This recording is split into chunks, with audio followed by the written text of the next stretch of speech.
Well, guys, hi everybody. Yo, yo, yo to the yo, yo, yo. Let's go, go, go. Thank you. Hashtag make money with beauty.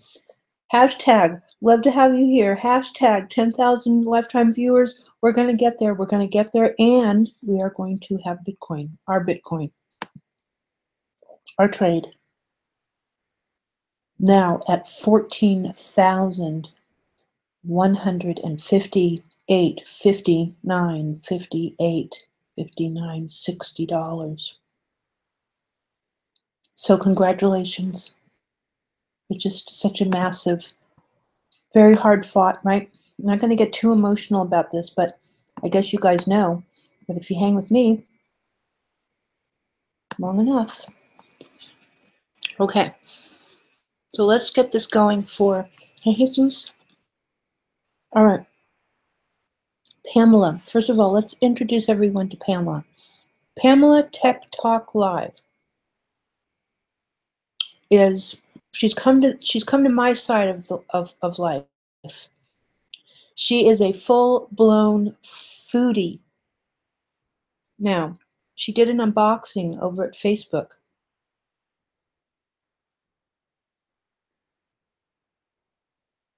Okay. Pamela, what I want you to do is put the entire link and everything over to Facebook Messenger, and then I will drop it here in the live chat. You know? You got it? And then the live chat, I'll keep talking about it, and I can even make a banner. If you go to my homepage, you'll see that there's 3 lines of text, and I am just pro bono, doing a pro bono on those 3 lines of text. Right now it's for a product hunt maker, and I'm happy to put whatever in the banner, and see if that does anything whatsoever, right? You're trying to spread out your message of fruitcake joy. And the story about the fruitcake is so fun, and you're so fun doing the unboxing of the fruitcake, that definitely whatever we can try and to juice things up a little bit and make it more interesting and do some cross promoting, that would be really cool. So just send that over to Messenger, and then I'll do my business. But I guess I need to put my trading rules in here, okay? Jesus Rodriguez asks me the question, hashtag make money with beauty. I'm just going to come up with it, okay? Hashtag that. Why don't you? But the Jesus says something that I hear a lot about from traders. I don't know if I should lock in profits. I don't know. So let me just say it this way to you. Anyone can get in, barring certain circumstances and et cetera. The trade's at $14,331 right now. And anyone that follows me knows that I've got some higher prints up there, some projection prints, but we didn't power up to really talk about those. We powered up to celebrate the trade for just a moment as we were below 14,000, and it did look like 14,000 would break. We talked about the ledge and the pennant and the rest, and then the move up from there. That's a classical move in the trade. So profits. This is such a big problem with traders. Anyone can get in. It's knowing when to get out, how to get out. What's your spectrum? What's your risk model? What's your forecast? What are you projecting? It's all of these very interesting yet complex questions that you have to ask yourself, right? So I don't know if I should lock in profits. This whole locking in profits, you tell me what that means, and you know how tough I can be, right? What are you talking about? Lock in profits. What does that mean to you? The trade right now is up 22.41%. And anybody that knows me has heard me in conversations where people are like, well, I want 30% gains, right? And then I'll ask them, well, what names are you in, right? And they'll tell me the names that they're in, and it's like, no duh, Frank, okay? No duh. Penny stocks, they do that for you all the time. Altcoins do that all day long. Not an instrument that is trading at $14,344. This is magic that's happening right now. So if you don't know what profit looks like, you really have to go back to your prayer closet.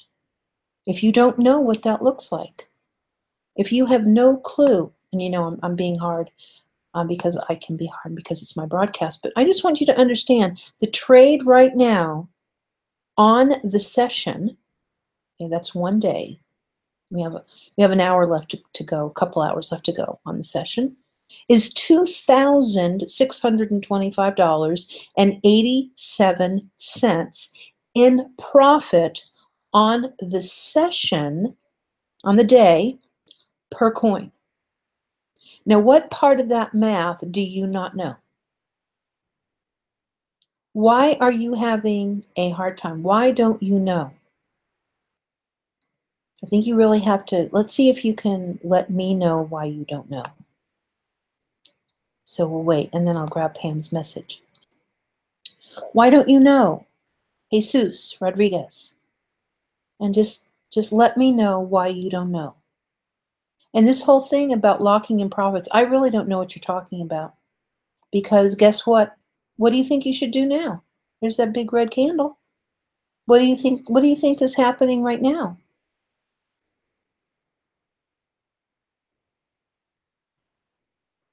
What do you think? What are you going to do now? I don't know if I should lock in profits. There you go. Okay? So anybody can get in, but do you know how to get out? All right? That's all I'm going to say about that. You have to know. You have to know what it means for the price to move, take all that inertia, all that, just that power, okay? And then we talked about the risk spectrum. And if you follow my Twitter, and Bollinger can help you with that. You know, when price is up at the higher Bollinger Bands and we're at the 80 base, lots of things to tell you that we're in a air quote topping pattern, and also we're at a very sentimental place in the trade, almost as though people, you know, just are besides themselves, you know. They can't believe what they're seeing. And also, I've got my noise canceling earbuds in, so it's weird to do. Okay, so Pam has sent me these messages, and this is what I have for you guys. The number one thing, and let's see if I can actually make this work. This is Pamela's unboxing video, which is over at Facebook. And we'll put a couple stars next to that so that you can see the whole thing. And so you want to check that out.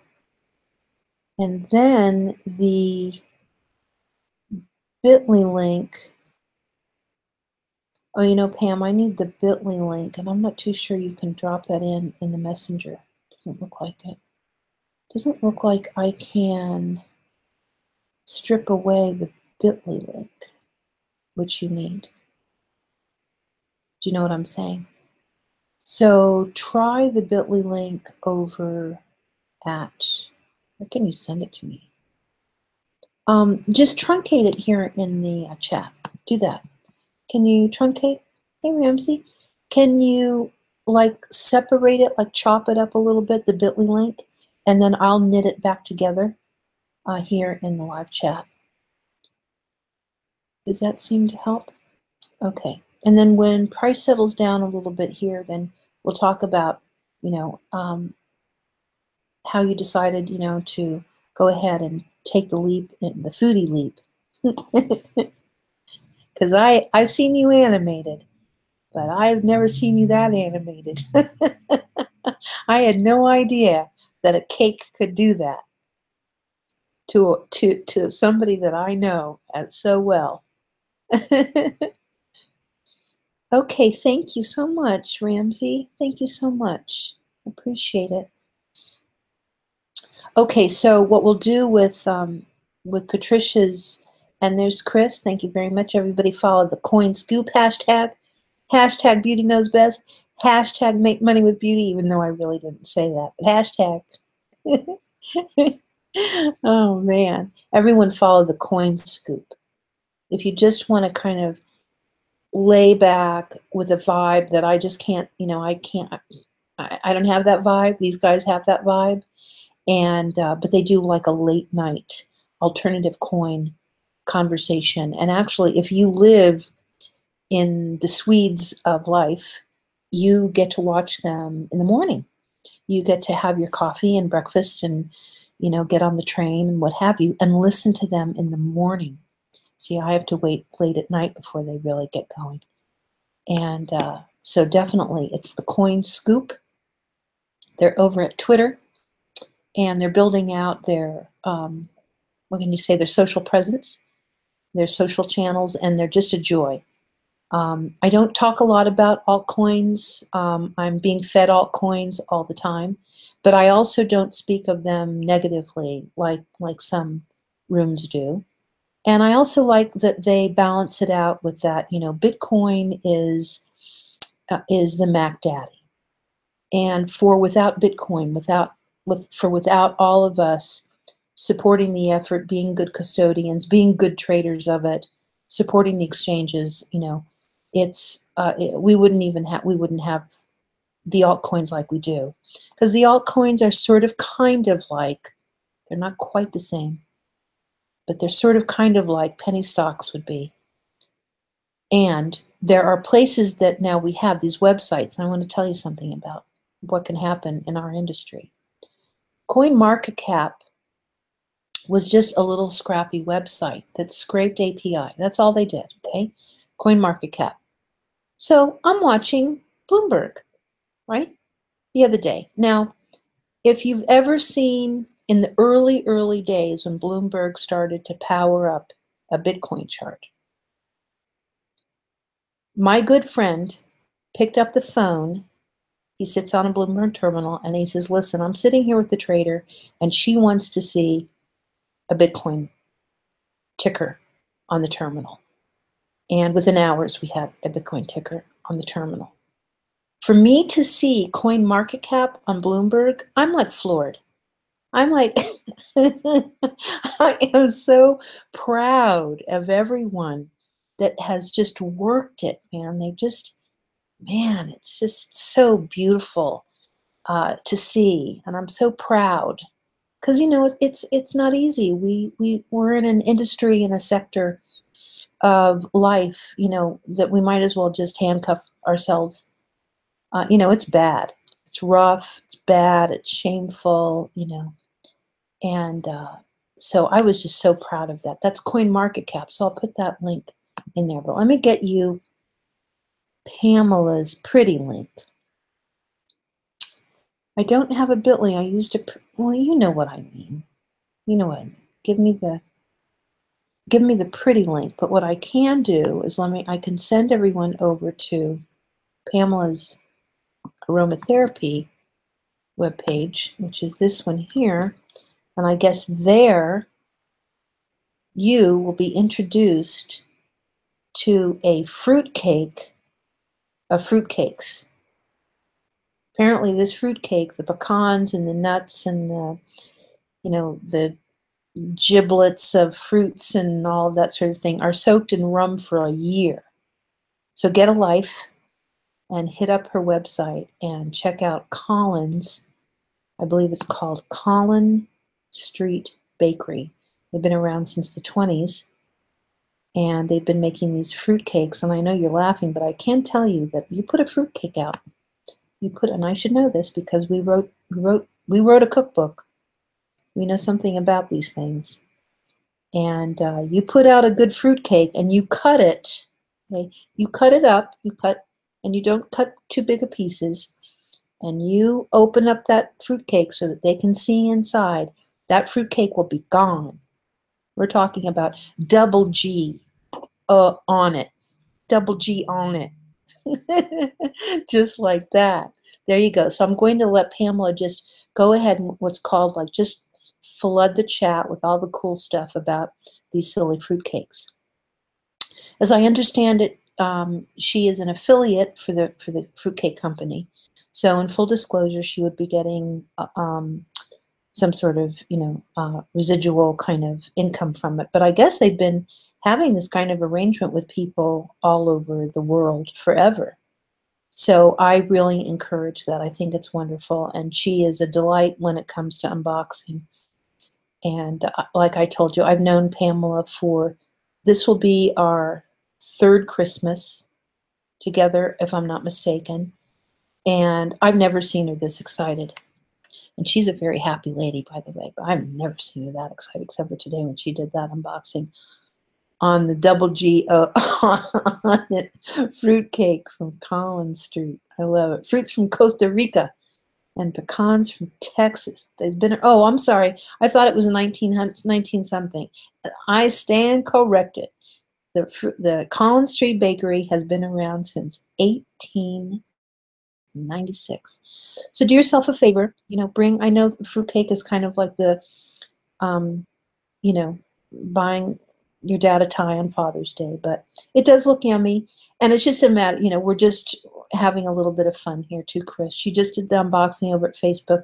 She knows how to, do the business part and everything, but we've all known each other, and we try and help each other best we can. And all of us are in different fields, and, Pamela has her own wonderful life and has no idea about the market or anything like that. But I endure her, she endures me, and there's a group of us that have we're like a school of fish, and so we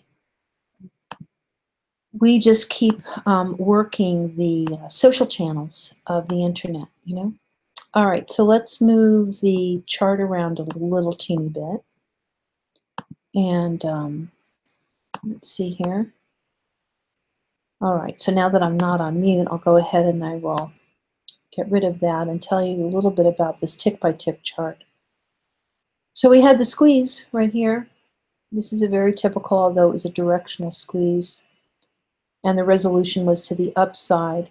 Would have been a little unusual for the squeeze to congest here on the upper area of the median, for it not to. So you have to look at it this way, is that there will be a resolution anytime there's sideways action like this. And anytime that the Bollinger is squeezed like this, you will have what's called resolution. Now these power moves with Bollinger, look at the parabola in this. This is very hard on a Bollinger, actually, because you'll notice that the trade really prefers to undulate, if you can see this. Let me kind of wig it out just a little bit. Maybe you can see. Here it is. Here's a true squeeze here, right? And we would have seen this on Ruby too, very, very sideways. Ruby's wallet is very tight during areas like this. And then, of course, the trade, the price is above the median, it resolves to the upside, okay? Now you'll notice that it's still undulating though here. This might showcase a little less of that, but you'll see how steep that is. So price comes out of Bollinger, doesn't like to do that, so it rams back in. The median holds it up, more money comes in, more risk comes in, but our Elliots are now giving us these very wise signals that, guess what? This might be a little dangerous up here. Remember, we're in the 1 minute, so if I talk about the 1 minute, right? We all trade in the depth of market, the 1 minute. We all trade in the microsecond, actually. But if you are trading, if you are scalping the 1 minute, it is the essence of Hookerville. And I'm not saying that for the first time tonight. This is how I've been relating to it in social channels for years. Be very, very careful. We showcase the 1 minute because if I was to showcase the 16 minute, then we'd all have to spend time here in the right axis. And that's just not, it's not any fun. So for entertainment and educational purposes, we do the tick by tick in the 1 minute because it's fun, especially when you get a move, especially when you get this kind of volatility. There's a lot to talk about. Sure, the trade could be stretched out. What we're seeing today could actually be stretched out, and we could look at a monthly chart and we might see the same patterns. So, but just so that you know, in the early days of Mt. Gox, that's all I showed was the 1 minute that would go on for hours. I've done many hours on in Hangouts with traders from all over the world, and all we did was look at the 1 minute, or whatever chart that they wanted to look at. We would look at all time spectrums, but as far as like showcasing to the public, we would take it to the 1 minute. Okay, so do you understand all about that? Then we'll switch over to Ruby. We're at $14,064, having come off our high at 14,425, which is this lovely little print here. So keep an eye on that. Check it over onto Ruby and look at Ruby on the 15-minute. Remember, Ruby has everything is fixed. All these lines here are fixed EMAs, every single one of them. And sure enough, we had the trajectory off the 8, lovely trajectory off the 8.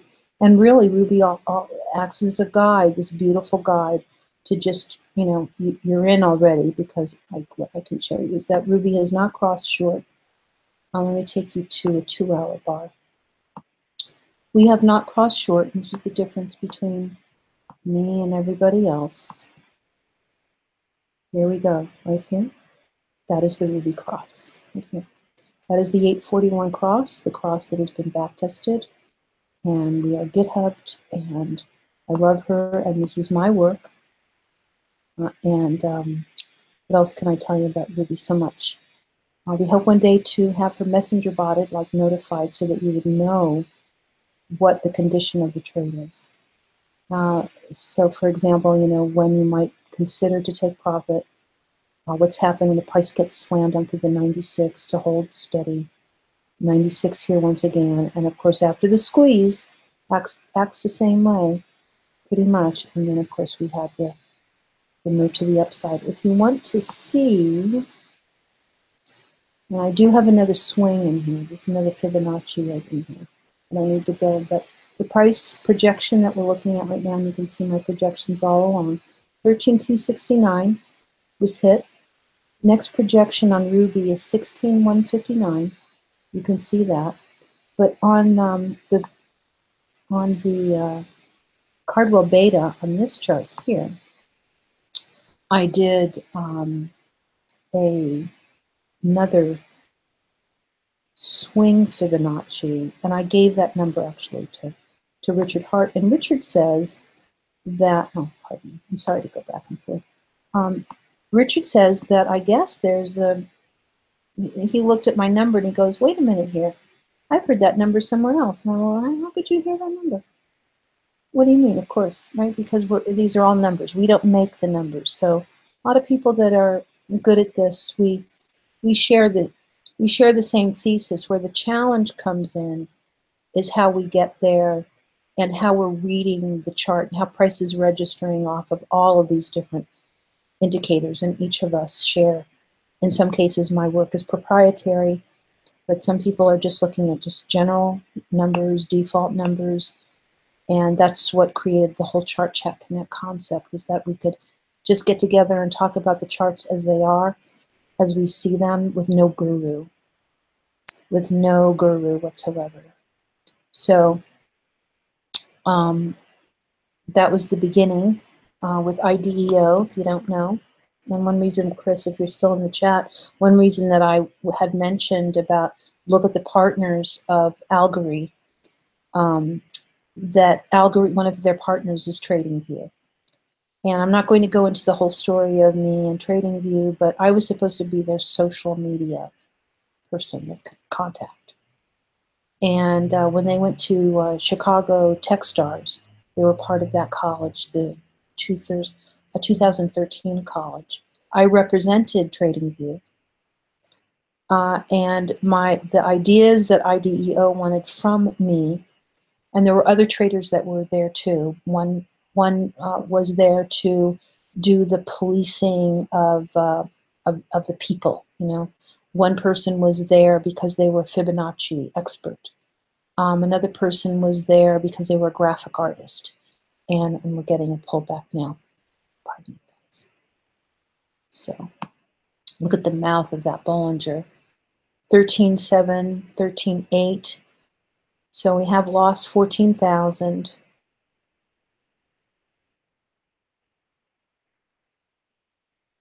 At 620.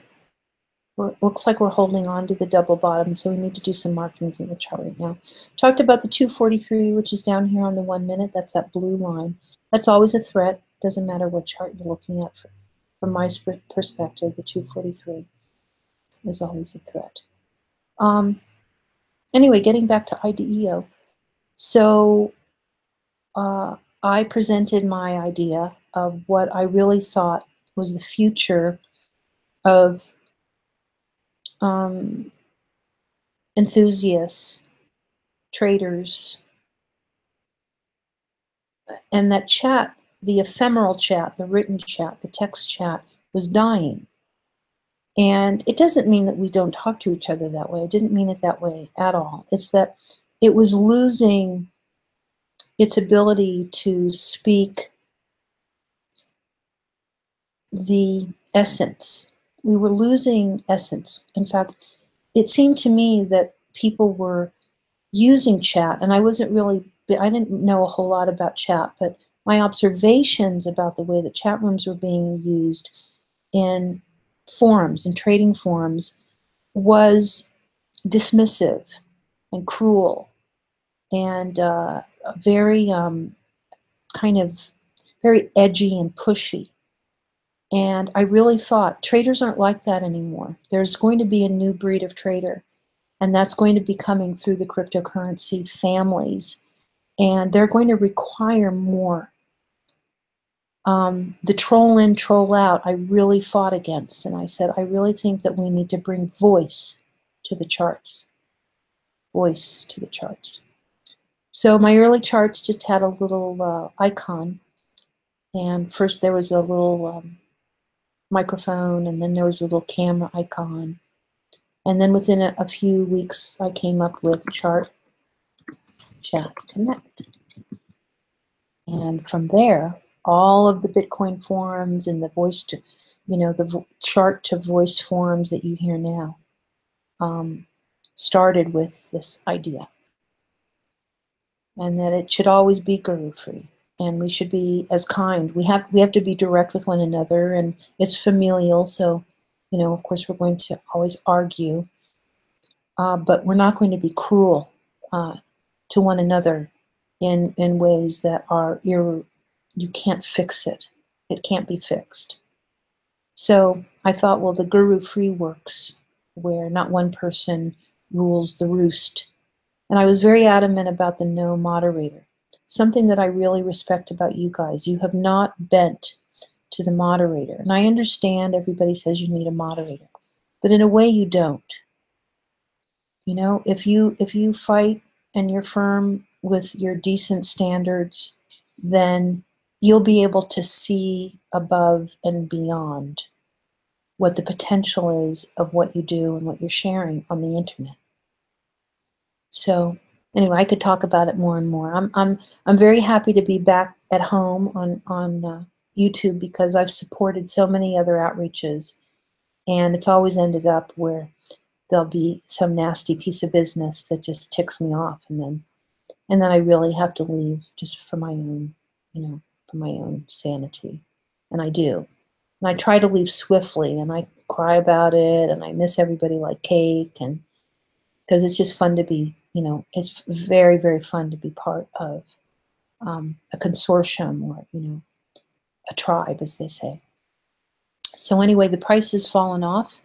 There's not really too much that I can say about this. That low this is a 3-tag low. You can see these wicks. We did get it's called a tweezer bottom, but this failed and all came back again on the 3rd tag. And we do know that the trade is, I'll pull the trade out just a little bit more. But Pamela's got her whole thing going on. So Merry Christmas when I comes, beauty, if I don't catch you before. Okay, thank you so much, Ramsey. And Pam wants to know, let everyone know that the recipe was imported from Germany, all the way from Germany, and then she did taste it. Okay, because she was waiting to have her lunch, so she's had it. So now she can do a taste testing over at Facebook. So Pamela, you need to do that. Definitely need to do that. Okay, so that helps our good friend Pamela Gomez. And I think that we have, the only thing that I need to do is break up that link. Is that what I need to do, Pamela? What do we need to do? Where are we? Let me see. No, I don't have your Bitly link yet. Hold on. Did you send it to me? Did you want to send it to me? Just truncate it? Do you know what I mean by that when I say it that way? I'm always complicating things. Just kind of divide it up in the chat, and then you should be able to post it pretty well, I think.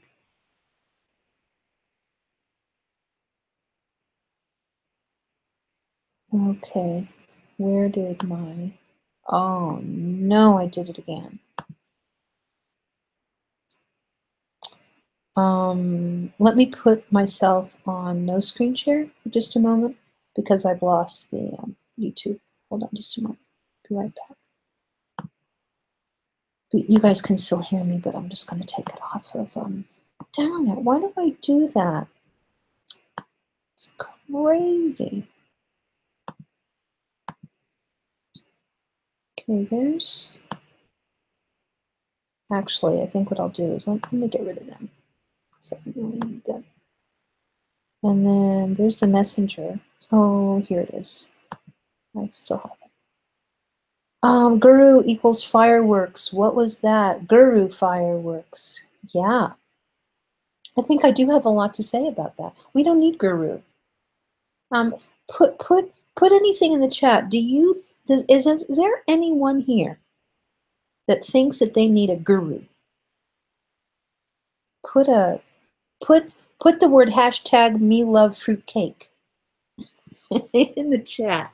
If you think, if you agree with me that you do not need a guru, we're talking hashtag me love fruitcake. Okay, like I don't need a guru. Me love fruitcake. I'm gonna put that in. I don't need a guru. Okay? I need grown-ups. That's what I need more than anything. I need people that understand that if you have a driver's license and, you know, you've been to a football game, that didn't that feel good though, Chris? You know, if you've kind of done all these things in your life, you don't need no friggin' guru, right? Just like I don't need no friggin' badge, you know? We don't need no stinking badges. We don't need all this stuff. We really don't. We need each other. And we need each other as we are. We need to accept each other as we are, where we are. Now, the rub comes in, as I've been told, and I don't think I'm ever going to unlearn all this, so we'll just get over that. With the trades at $14,040, so we resurrected.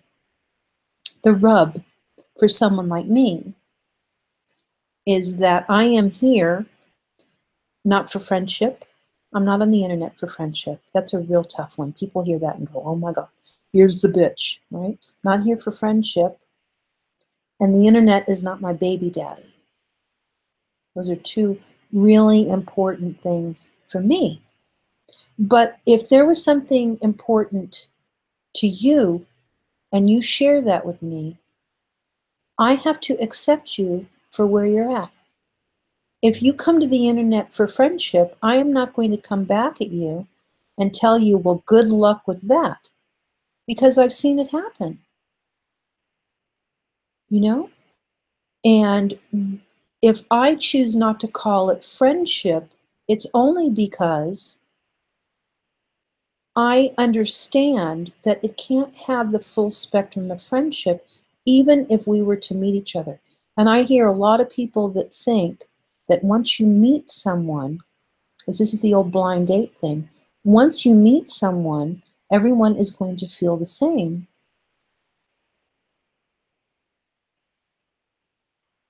Afterwards, when you've left. And there's no crying at my rodeo. And I don't want to feel bad. There's too much work to do. You know, and I know that there's this craving even among traders. Oh, when we get to 10,000, we're all going to have a party. We're going to have hookers and blow, and it's called yachts and hoes or boats and hoes or something like that. It's terrible. Absolutely terrible at 10,000. Now the trade's at 14,000, and they can't figure out whether they're going to go to Bali, Barcelona. YouTube is still blocking the link. Even if you, okay, send it to the Twitter. Send it to my Twitter, and then chop it up over there, and let's see what happens over the Twitter. Now, we will get that link out. We are going to work hard to get that link out. Anyway, the guru talk. I need to get my trader rules out here, because I could go on about this forever. About that we really need each other more than we need another trading guru. Okay? It's really tough. It's tough as it is, then to realize that your guru has taken you only so far, and you still, under the oath of the trade, is that to track and trade me is impossible, right? And my motto is that I will outwit, outlast, and outtrade you. And I do use bad language sometimes when I say that quote. And it's just the truth of who I am. Okay, so I've got all of these like metaphors for my life because that's what I've decided to do. And if you had these for your life, it's really for me as a good person to make money, to do good, to accept you as you are. That's it. But on the internet, that attitude, that personality, that persona gets you into a lot of trouble as a woman in the trade. I'm not too sure if it would be the same thing if I was really selling skincare or clothes or fruitcakes.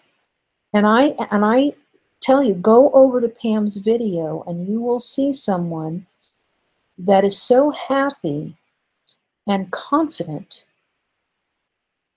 selling a fruitcake, talking about a fruitcake. How can I come to her and say anything bad about a fruitcake? I wouldn't do it. But there'll be people she knows that does. That they don't like no fruitcake. You know, that, oh, they're allergic to pecans or whatever, you know? But what we really should be doing is that if that's her deal, if that's what she wants to do, now if she comes to me and says, what do you think about the product? You know, I'm going to remind her of this and that and the other. But if she decides to what's called hit that button, and we hit that button to go live, and that's what she wants to share with the rest of the world, then guess what? I am going to support her best I can. I know. Ramsey, what was the big banana talk that we did a couple of years ago? We had such a fun time with that when Snapchat came out. It was so fun. No. Okay, we need to work that out because that's funny. Facebook isn't allowing, it allowed you to share it in your event today though, because I was able to copy it from your event. I wonder if I go back over to your event and grab it from when you went live. I could try that. I'll do that in just a moment. Could be. Anyway, we did this whole thing with Snapchat. Oh, you guys probably want to see the chart. Hold on just a minute. Let me see. Chart back up. See how I get like, I don't get sidetracked. There's just so many cool things I'm going to try and share with you guys. Okay. And also it's Christmas. And I think that it's important that maybe some of these things somebody needs to hear. Here we go. Present to everyone. and hide. And there's the 1 minute. This is the beta chart. This is the Cardwell. Let me spend a little bit of time with you. I know that last night, maybe even the night before, over at the Coin Scoop, it's presented as though, you know, beauty shows all these like wackadoo, right? Wackadoo charts. And they would seem that way. And I always make sure everyone knows that they need to have a good chart for themselves, whatever that is, whatever chart that might be. You need to have a great chart for yourself. And it could be where you just have it's a very simple chart. And let's say all you need to know is price on the far left of the chart, and has it been moving to the upper right? Or is it high at the upper part of the window and then low at the right? You need to know one thing, and that is, where is price relative? That's a weird thing to say. Where is price relative? Oh, that's right. Snap your banana. We had so much time. We had so much fun with that. I'm going to say we spent a lot of time with that because you and Eileen passed back and forth Snapchats with the Snap Your Banana hashtag. Hashtag Snap Your Banana. All right, Ramsey. That's the second time you said goodbye now. That's another thing. I can now. Okay, let's see what it did now. Can you see? Can you see? Oh, there it is. There it is, love bug. Got it. I got it. Here we go. Here's the bit.ly. Okay, this is how this works. The bit.ly link, this is the fruitcake bit.ly, a pretty link. And there you go. It's done. And then tonight or tomorrow, I'll do a banner. Does that sound good? And thank you to Progressive Network I just got I don't know, I've never seen that before. Hi, thank you for the subscription. I appreciate that. I should probably put maybe I'll put my placard up, my subscribe placard. Okay, where were we? About where we're at and why we're on the internet and how we get on the internet. And so I have a trader rule about why traders would come to the internet. And we come to the internet to use the internet. We don't come to the internet, and this is where I got myself into a lot of trouble, is that we don't come to the internet to be used by the internet and the internet troll. Well, I had no clue. In my mind, I had no reason to believe that trolls would be using the internet in a graphic interface for chartists and traders. Like, that didn't even make any sense to me. I was told after the first time that I got trolled viciously over at TradingView that it was good for business. I was told by the CEO of TradingView the very first time that I got trolled, and it was vicious. I don't have to say what was said. It was bad. And it was bad for a long time. And I said, I'm out. Like, I've been very happy publishing my charts.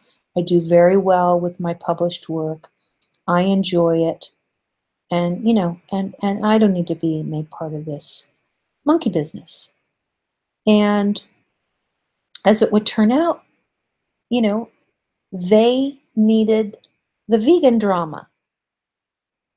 They thought the drama of my persona and my tone and my charts and the way that I put the charts up and the way that I was taught, you know, the things that I was doing with the charts, they thought, because Ruby was being worked on, etc., and different things that I was using the graphic interface to do and say, and like, you have a watermark on the TradingView charts because of the lady you're speaking to now. They didn't have watermarks. There were lots of different things. Where were we going to get the colorations from? The different kinds of candlesticks. I mean, they're bright guys, don't get me wrong, but there were some things about the charts in the early beta days that were missing, and they made very quick action. You know, when I asked for the watermark, it was basically, well, what do you need the watermark for? Because the name of the trade, the instrument, is up in the upper left. That's where we were at with it. And so we'd have to run around in circles about why the watermark was needed, because it made the chart more saleable, you know, when you push the chart up over to Twitter or StockTwits. But yeah, that was their comeback to me. Live with it. Get a tough skin. Learn Russian. It's good for business. It is good for business. And that went on for a while. And it got worse and worse. And I fought back. And I reared my own ugly head about the way that I felt that men were treating each other and I was being treated. And, you know, some 13-year-old complained to TradingView that I was being condescending and that I was, you know, I was the worst thing and I should be banned. And that person has followed me around now for years. And there are other people like him that have followed me around for years with this idea. So my tone of voice, and I say this too, don't misinterpret my tone of voice for my passion for what I do. And don't misinterpret my tone of voice for my love for you. And it's just a tone of voice. There's nothing, and if I did do anything about it, I would be being phony, although I've been told that that can't possibly be her tone. That isn't really who she is. And, you know, all of this absolute nonsense. But the tone of my voice somehow creates this wicked reality with people on the internet. Get over it. I don't know how often I can say hashtag make money with beauty. Anybody in the room, say it right now. Hashtag I love me some fruitcake. what's our hashtag for the night? Hashtag that. Okay. Now it looks like Wes has signed up for TradingView, but what's another crazy thing is that they had affiliate over there, and there were people that want to delete because they were promised affiliate. I fought for affiliate. They didn't want to do it. And then I'm not with TradingView, you know, I don't rep, I don't have any relationship with TradingView except for that I use their interface. I'm not a pro. All my pro packages were gifted, everything. I had everything. The keys to the kingdom, as they say. But it is the best graphic interface on the planet. I've been told, you should have your own. I don't need my own. I was right there when this was being built, and it is absolutely gorgeous, and it gets better and better and better. So TradingView, everybody knows Stan, I love you like you're my bae, but man, I don't know what your deal was, because we're all irreplaceable. You don't get to just hit a button and then poof, you know, and that person is gone. Ignoring equals ignorance. And banishment has no place. Doesn't have any place in the real world unless it's a criminal act, and it should not have any place in the internet world at all. And that's me. That's what I think. All right, let's get, where are we? What do you guys want me to talk about? You guys want me to talk about trader rules? We were going to talk about money, right? We were going to talk about the Buddha, trade like the Buddha, and be the Buddha with your money. So let me know if you guys want to hear about that while the trade just lollygags right now. While we're waiting, we really have like another 15 minutes. We'll probably get another move at the top of the hour. And so we've got like 15 minutes, and we can go over Beauty's ideas about money and what you can do about money. So just let me know what you guys want to do. The trade is under at $13,999, although we are up on the session 19.46%. We did endure a little slide off. We did. Let me open up the chart a little bit so we can actually see that. Here's the 15-minute beta. So band expansion, all in the upper ranges. It's still in the upper ranges. It's a 15-minute bar. And you can see, if you'll if you can kind of squint and understand that this ledging out of price, and then we're gearing up for the next move, the projection would be that we would continue the move up, even though it looked horrible for these stop hunters to come in and wipe people out. And there's stories behind each one of these wicks. There's a great guy that writes about candlestick charts, and I'll grab a link.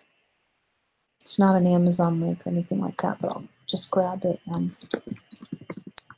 His name is Steve Nissan. It's 1S, Candlestick Course. And let me see if I can just kind of find the name of the book is, make a copy of that. And so it's just the name of the book. And if you have your own, I know some of us would love to build a little library of, Amazon, little library of trading books, and then use your Amazon links. Everybody does it, but I don't do that anymore. The Candlestick Course book by Steve Nisson, or Nison, N-I-S-O-N. Okay, so there's a lot of data inside of the candles that make for interesting conversation. All right, I'll let me get out of the messenger, so it's just us, and we'll stay on the 15-minute just to make sure that we can kind of keep a better, cleaner book. I'm not so on top of the trade right now. It'll help us out a little bit. And then let me run over to Twitter. Let's see how we're doing over there. And hitting those ways and going live a little early. Oh. When? 27 minutes? Wait a second here. When are you guys going live? Oh, man.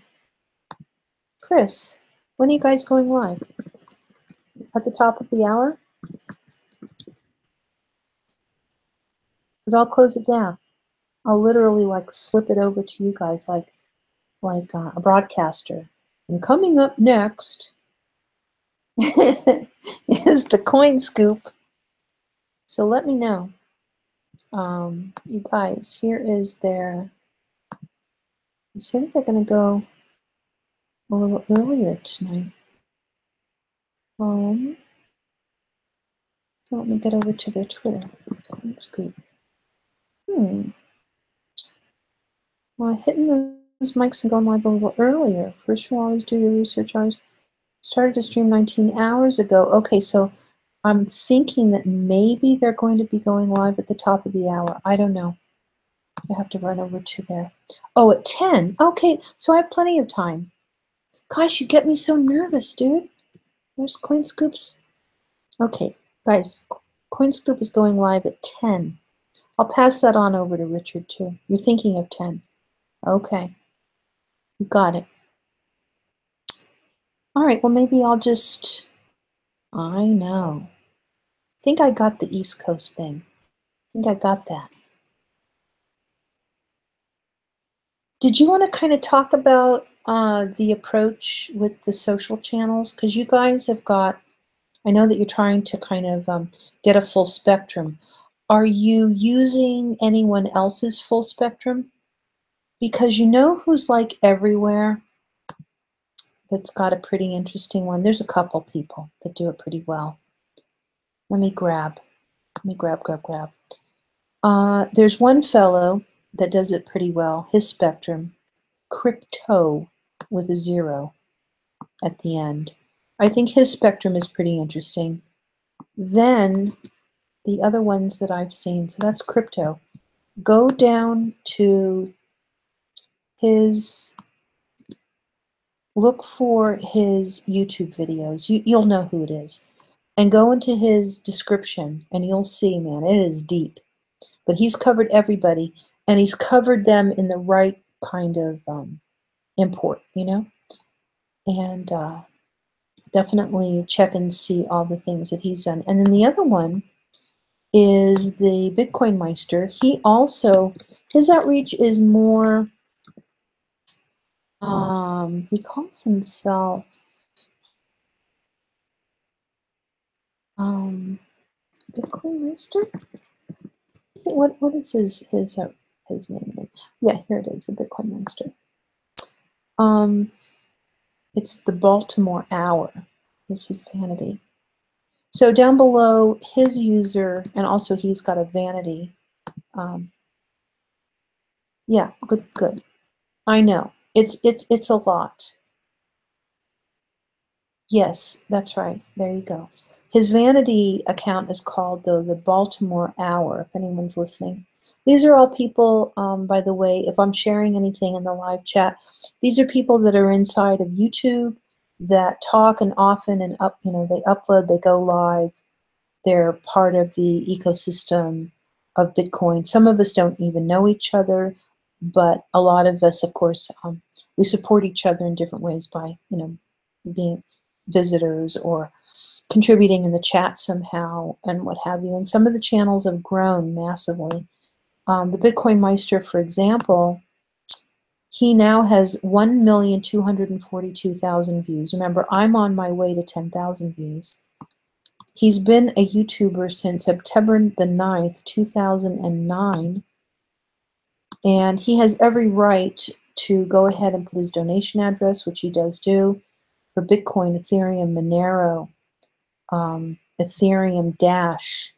He says that he accepts every single altcoin, which is kind of crazy there. But what he's done down below on his videos might give you some clues as to how to really use that description area. I am hearing, however, that YouTube prefers, and you might think about this by doing the Monday, Sunday, Saturday show. Here, I'll give you guys this link. We are hearing that YouTube really frowns on you at first telling people to leave YouTube. They want you to share with people, right, how to stay inside of YouTube. So if you can think about that in the very beginning of your description, where you're doing, especially since you guys are doing daily shows, go ahead. Of course, you can create a playlist. That's one thing, but to do what he does, that Sunday through Saturday approach, right? Sunday through Saturday approach, and then like that. That way, the algorithm or inside of YouTube will see, oh, these people are cool. This works because they want their viewer to stay inside of YouTube. So that's one. I mean, I for a lot of the social media / marketing guru types, there's a lot of chitter chatter about this. Of course, my channel is so small, I don't really know, but why not? It would make sense, right? That you would want, if we were paying the bills here, right? If we were paying the bandwidth bills, we don't really want to, have people then go directly over to Facebook. We don't want to flood our description, and it's quite obvious that we're not doing the work on YouTube that we set out to do, that we're really doing the work over at Facebook, for example. So those are two great channels that I would say to kind of look at and then do an overlay of those channels. But let me explain to you a little bit about distribution. And Pamela is here. Wes has heard these conversations. Ramsey's heard this conversation about distributing your hashtag content across social channels. And you'll hear an argument, don't do it, it's too complicated. You'll thin out your value. It'll be really hard to do. You can't divide the power up between the two of you. And my thinking is right now, and I'll put up my subscription card too. So I might have to put myself on mute for just a little bit. Do you guys mind? Let me put myself on mute for just a second.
Okay, so I'm back.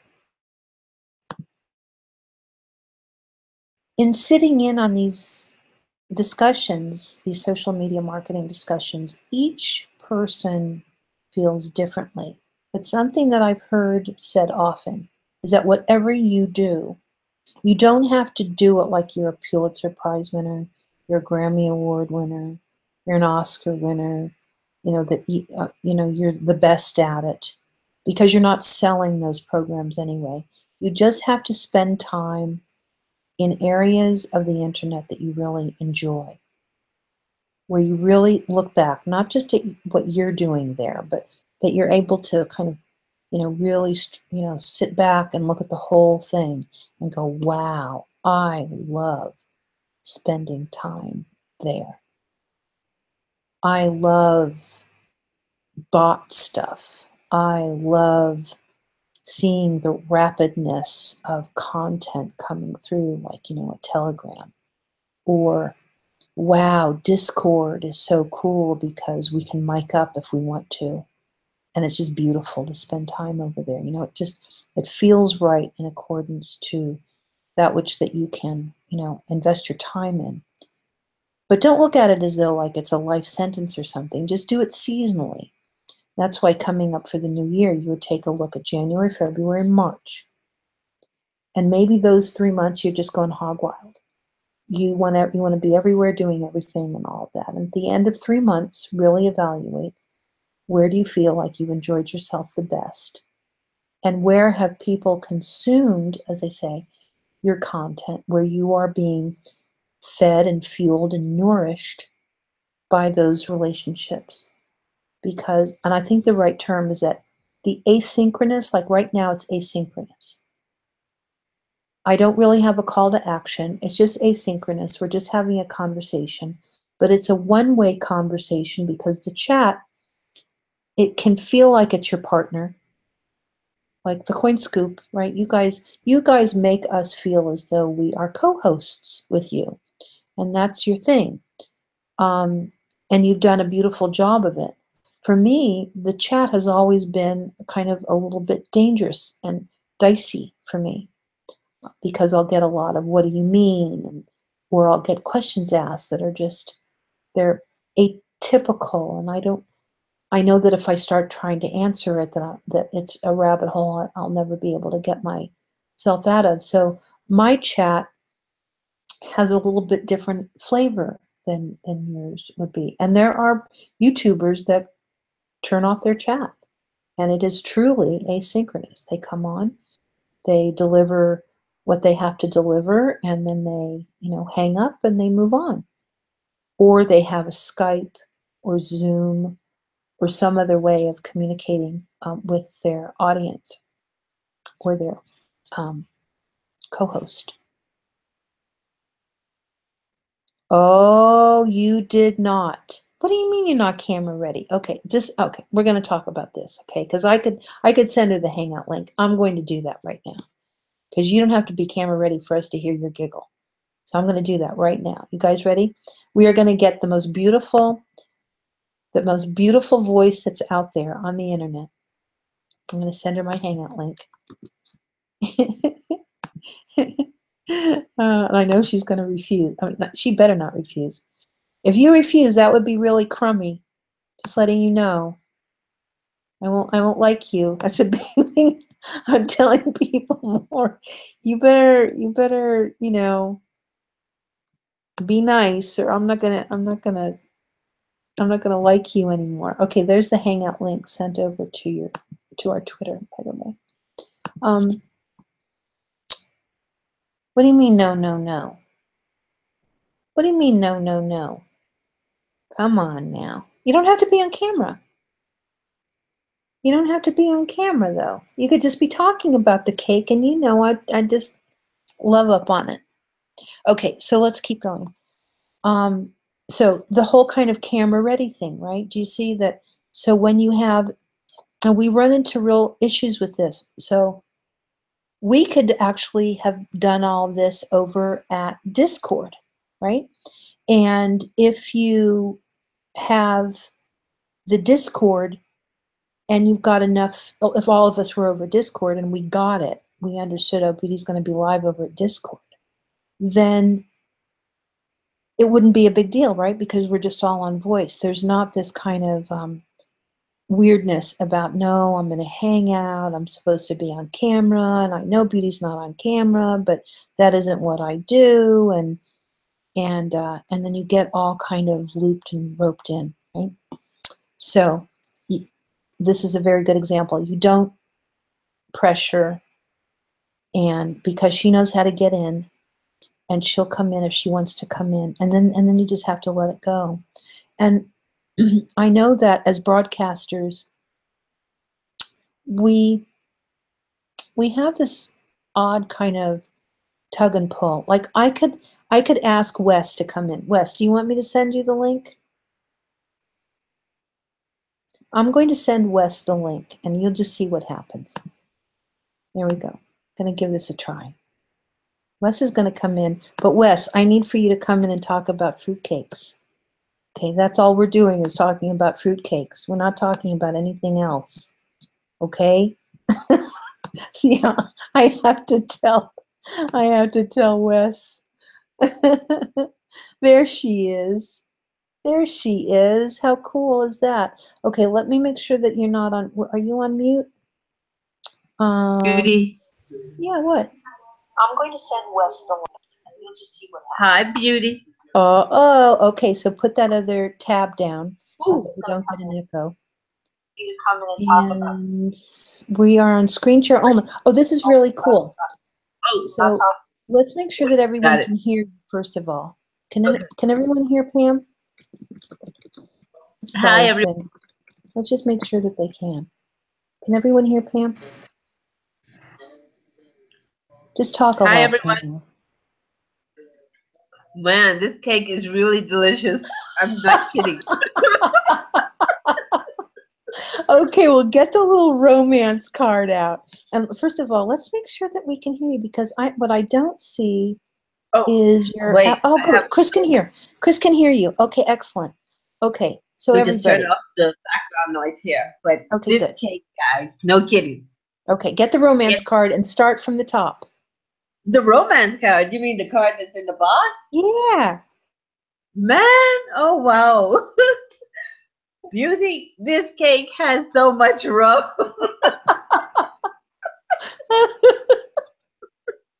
Hey. You thought the pirate chips. You thought the pirate chips were in the bay, huh? But it is really good. It is really good. No kidding. It has lots and lots of pecans and pineapple and apricots, and oh my goodness, there's nice chunks of it in the texture. But the thing that stands out most is you can taste the rum. That's because you have to let a cake like that breathe. Silly. It's like anything that has liquor in it, right? You have to lift everything up and out. You have to take it out of the tin, and you have to let it breathe. But what you had told us earlier today was the fragrance of that cake was like it filled up like your office, right? Isn't that what you told us? So who needs a candle? Right. So who needs to buy an expensive candle? Just go ahead, order the fruitcake, right? Right. My office actually smells like fruitcake right now. Oh my goodness. Guys, you can see the video. So you'll see the pecans on the top of the cake. Yeah. But what you don't see is when you cut into the cake, there's more. There's chunks of apricots, there's chunks of pineapple, there's chunks of cherries. Oof. It is delicious. Okay? Wow. Yes. I may have to order another one before Christmas.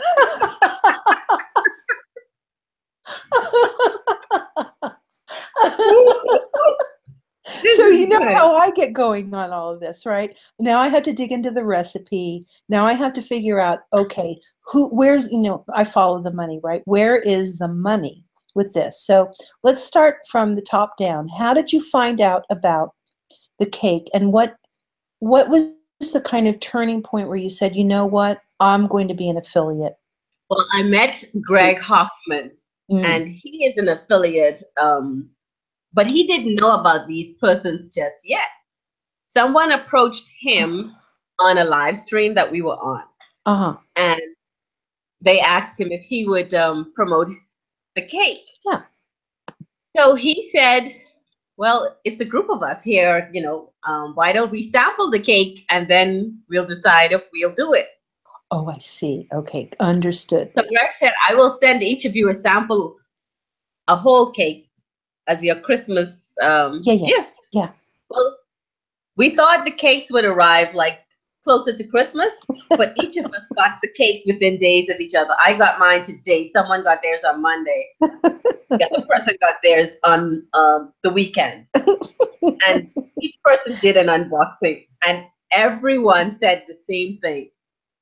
Oh my God, this cake is unbelievable. Okay, so this is interesting because this guy did a little bit of research about this guy, this Hoffman guy that you met, right? Last name is Hoffman? Yeah. Anyway, this fellow, guys, just so that you know, there's so many different businesses that are out there. He really is an affiliate marketer businessman, right? Mm-hmm. He actually sits on the mechanism for companies to come in and start their affiliate marketing scheme. Right. Okay. And so you met him over at Facebook, or how did that meet? Facebook. We met on Facebook. There you go again. And we just started talking, and someone else in the group was affiliated with this company. One of the owners of this company, the cake company, the Collins Street Bakery. It's his family. The guy that we met is the owner of. No joke.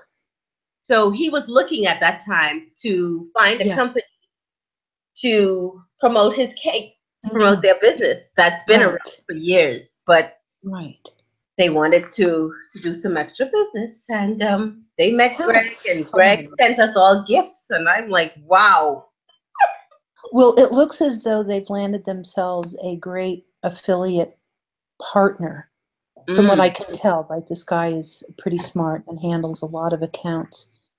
Yeah, and then of course the company itself was used to shipping, right? Obviously they know what they're doing in the baking, but they know how to ship properly and pack it, right? All the whole packaging and shipping and so forth. So you knew you had a good product on your hand. You just wanted to make sure that that it tasted good, right?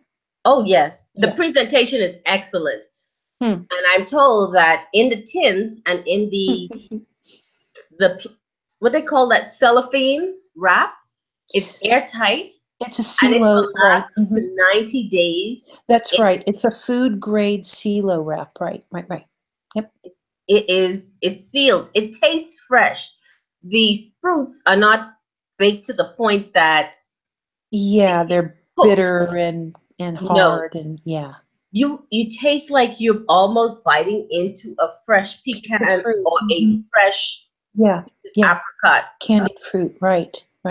Well, I think we all know that fruitcake gets a bad name, and most of the time is that it isn't, yours is saturated with rum, so hashtag that. Hashtag me love fruitcake. I know, we're so funny like that. We're so quick to it too, right?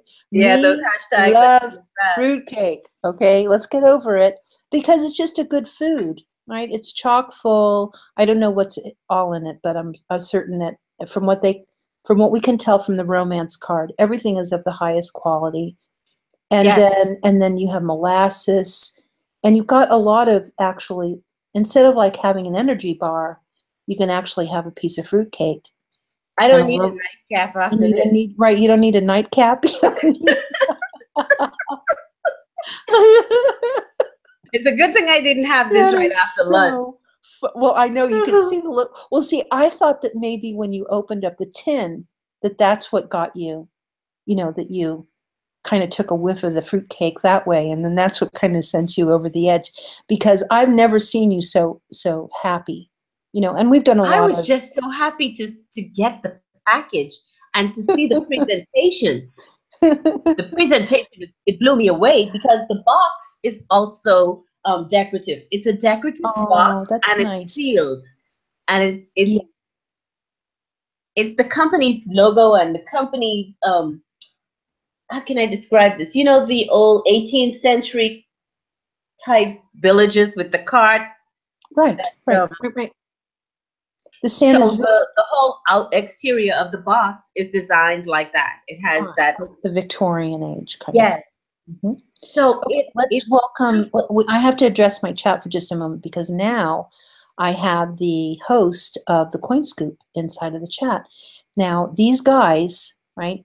And I know it'll be probably too late for you, but this is called the Coin Scoop, and their outreach is really interesting out on YouTube. And I was talking earlier about their outreach on social. So while we have you, if you were addressing a young channel and they were overwhelmed by all of the places that they could be, what would you be telling them about how to manage the multiple disciplines that are out there in social? Well, first of all, I'll get an autoresponder or something that would help me cover the grounds. Mhm. And then, wow,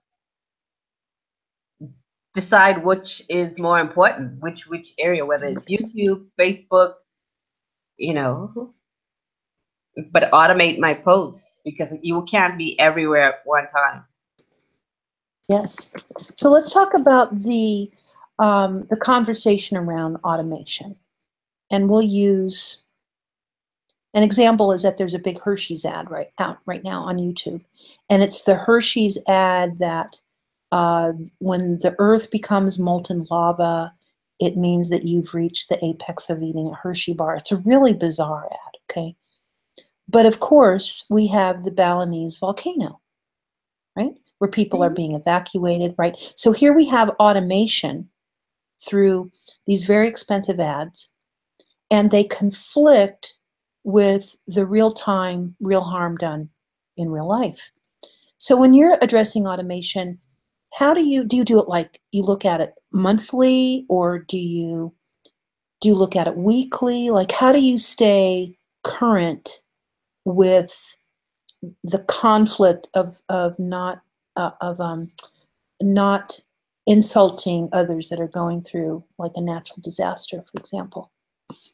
Well, for me, I've been doing it on a bi-monthly, twice per month basis. Okay, I'm going to write that And out too. yeah, So you do an assessment like 2 times a month, yes.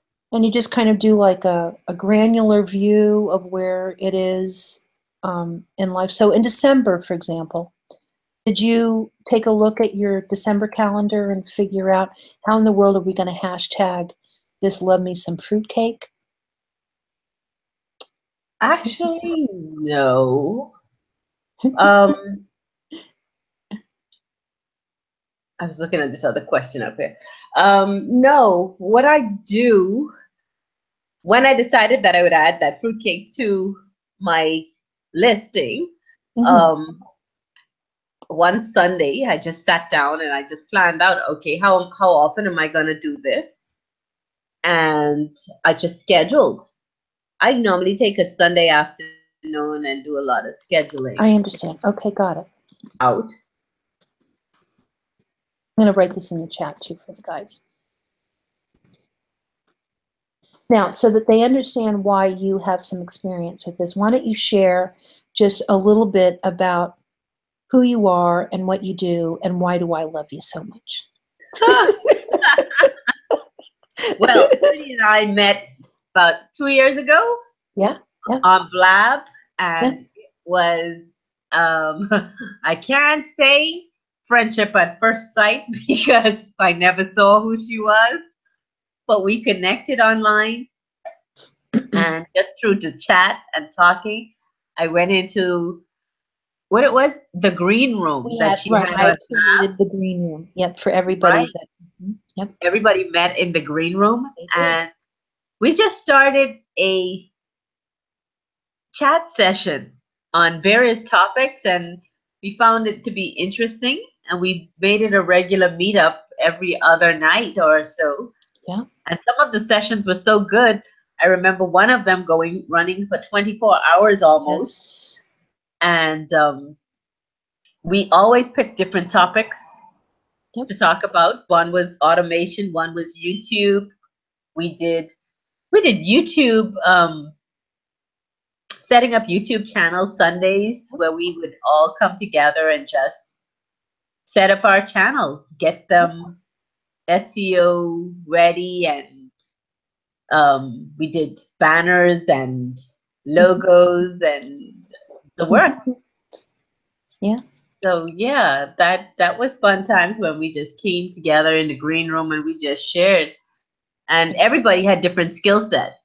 I came to the table with a bachelor's degree in management information systems. We had persons who came to the table with marketing experience, and you had persons like Beauty who came with knowledge of the stock market, and some of us had no knowledge of what was going on there.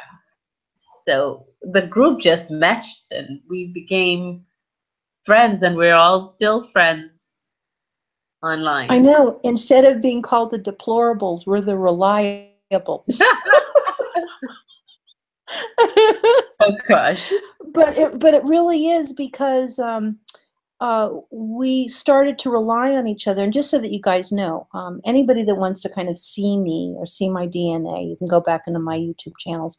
And the actual avatar, the watermark avatar down below, is actually me. That's me, the lady that can launch ships, as they used to say.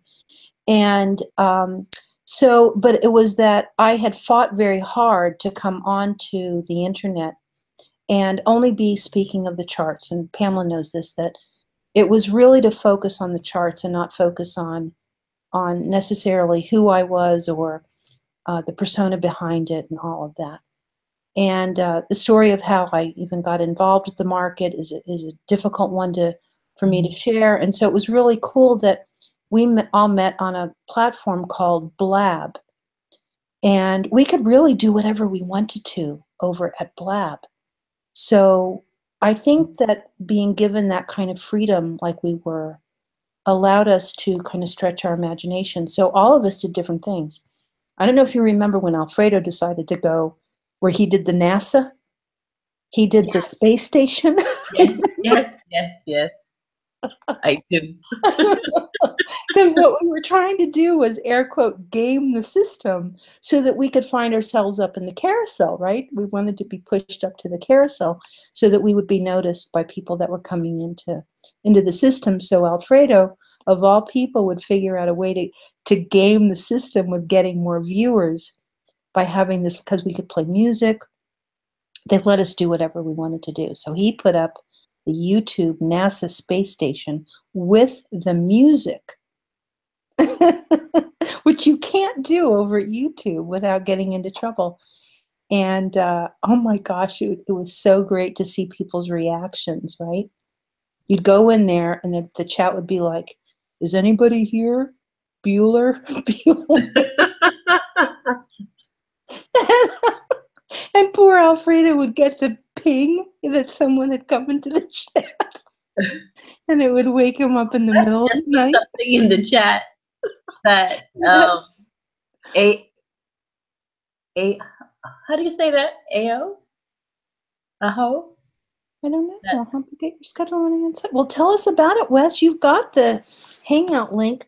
Let me do a little bit of an update so that you guys know that we are still watching a price move. It has now decided that it wants to go back into the all-time highs, trading at $14,383.95. And so we're just really seeing the trade never did in the 15-minute bar. The trade never did come down below the median. So isn't this interesting? The trade comes up, it slides up, it doesn't like to be above the band, above the median band, and it slides back down into the Bollinger, which is that tealish colored, they call that azure haze. It's actually a Pantone color of the day. And a price likes to stay inside there. And it's just a matter, we're 21 minutes into the session and we're up 2.1 1. So we have a brand new day. Welcome to Wednesday. I want to remind everybody, if you are in this trade, everything changes at 6 o'clock on Sunday. Everything will change. You will not know this trade as it was, as it has been, as we've loved on it all these years, because on Sunday, the big guns, like moi, are running in with everything that we have. And so let's just enjoy it. And let's, I guess what the market wants to do is they want to elevate the price so that it's at least a good, sturdy standard to take it to the legacy traders. So what is this AHA.io? What is that about? It's called, but they have a free, trial. Okay. For 30 days, but they don't show pictures. Why is that? Oh. I can see the schedule, but they don't show your pictures. Well, the reason that we would have this conversation is that my little love bugs, okay, that are over at the Coin Scoop, I know, and I saw this in their faces yesterday, is that they so desire to broadcast themselves out. And I think that the two of us have seen this before in young channels, right? We need to be everywhere. We want to be on 24/7. And then, of course, you find yourself working so hard against the natural grain of what you might be really good at.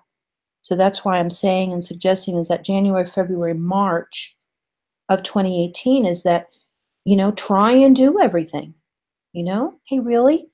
Try and do as much as you can, but at the end of those 3 months, really have a good hard look at what is working. On the automation side, for me, I know that these systems, they work. Remember Guy Kawasaki? Do you remember me telling you about this story, Pamela? Where Guy Kawasaki was telling all of us to do 80 tweets a day. 80, with pictures. 80 tweets a day would get you seen. And I would share that and people would go, 80 tweets a day? I would never spam the network with 80 tweets a day. That would be crazy to do.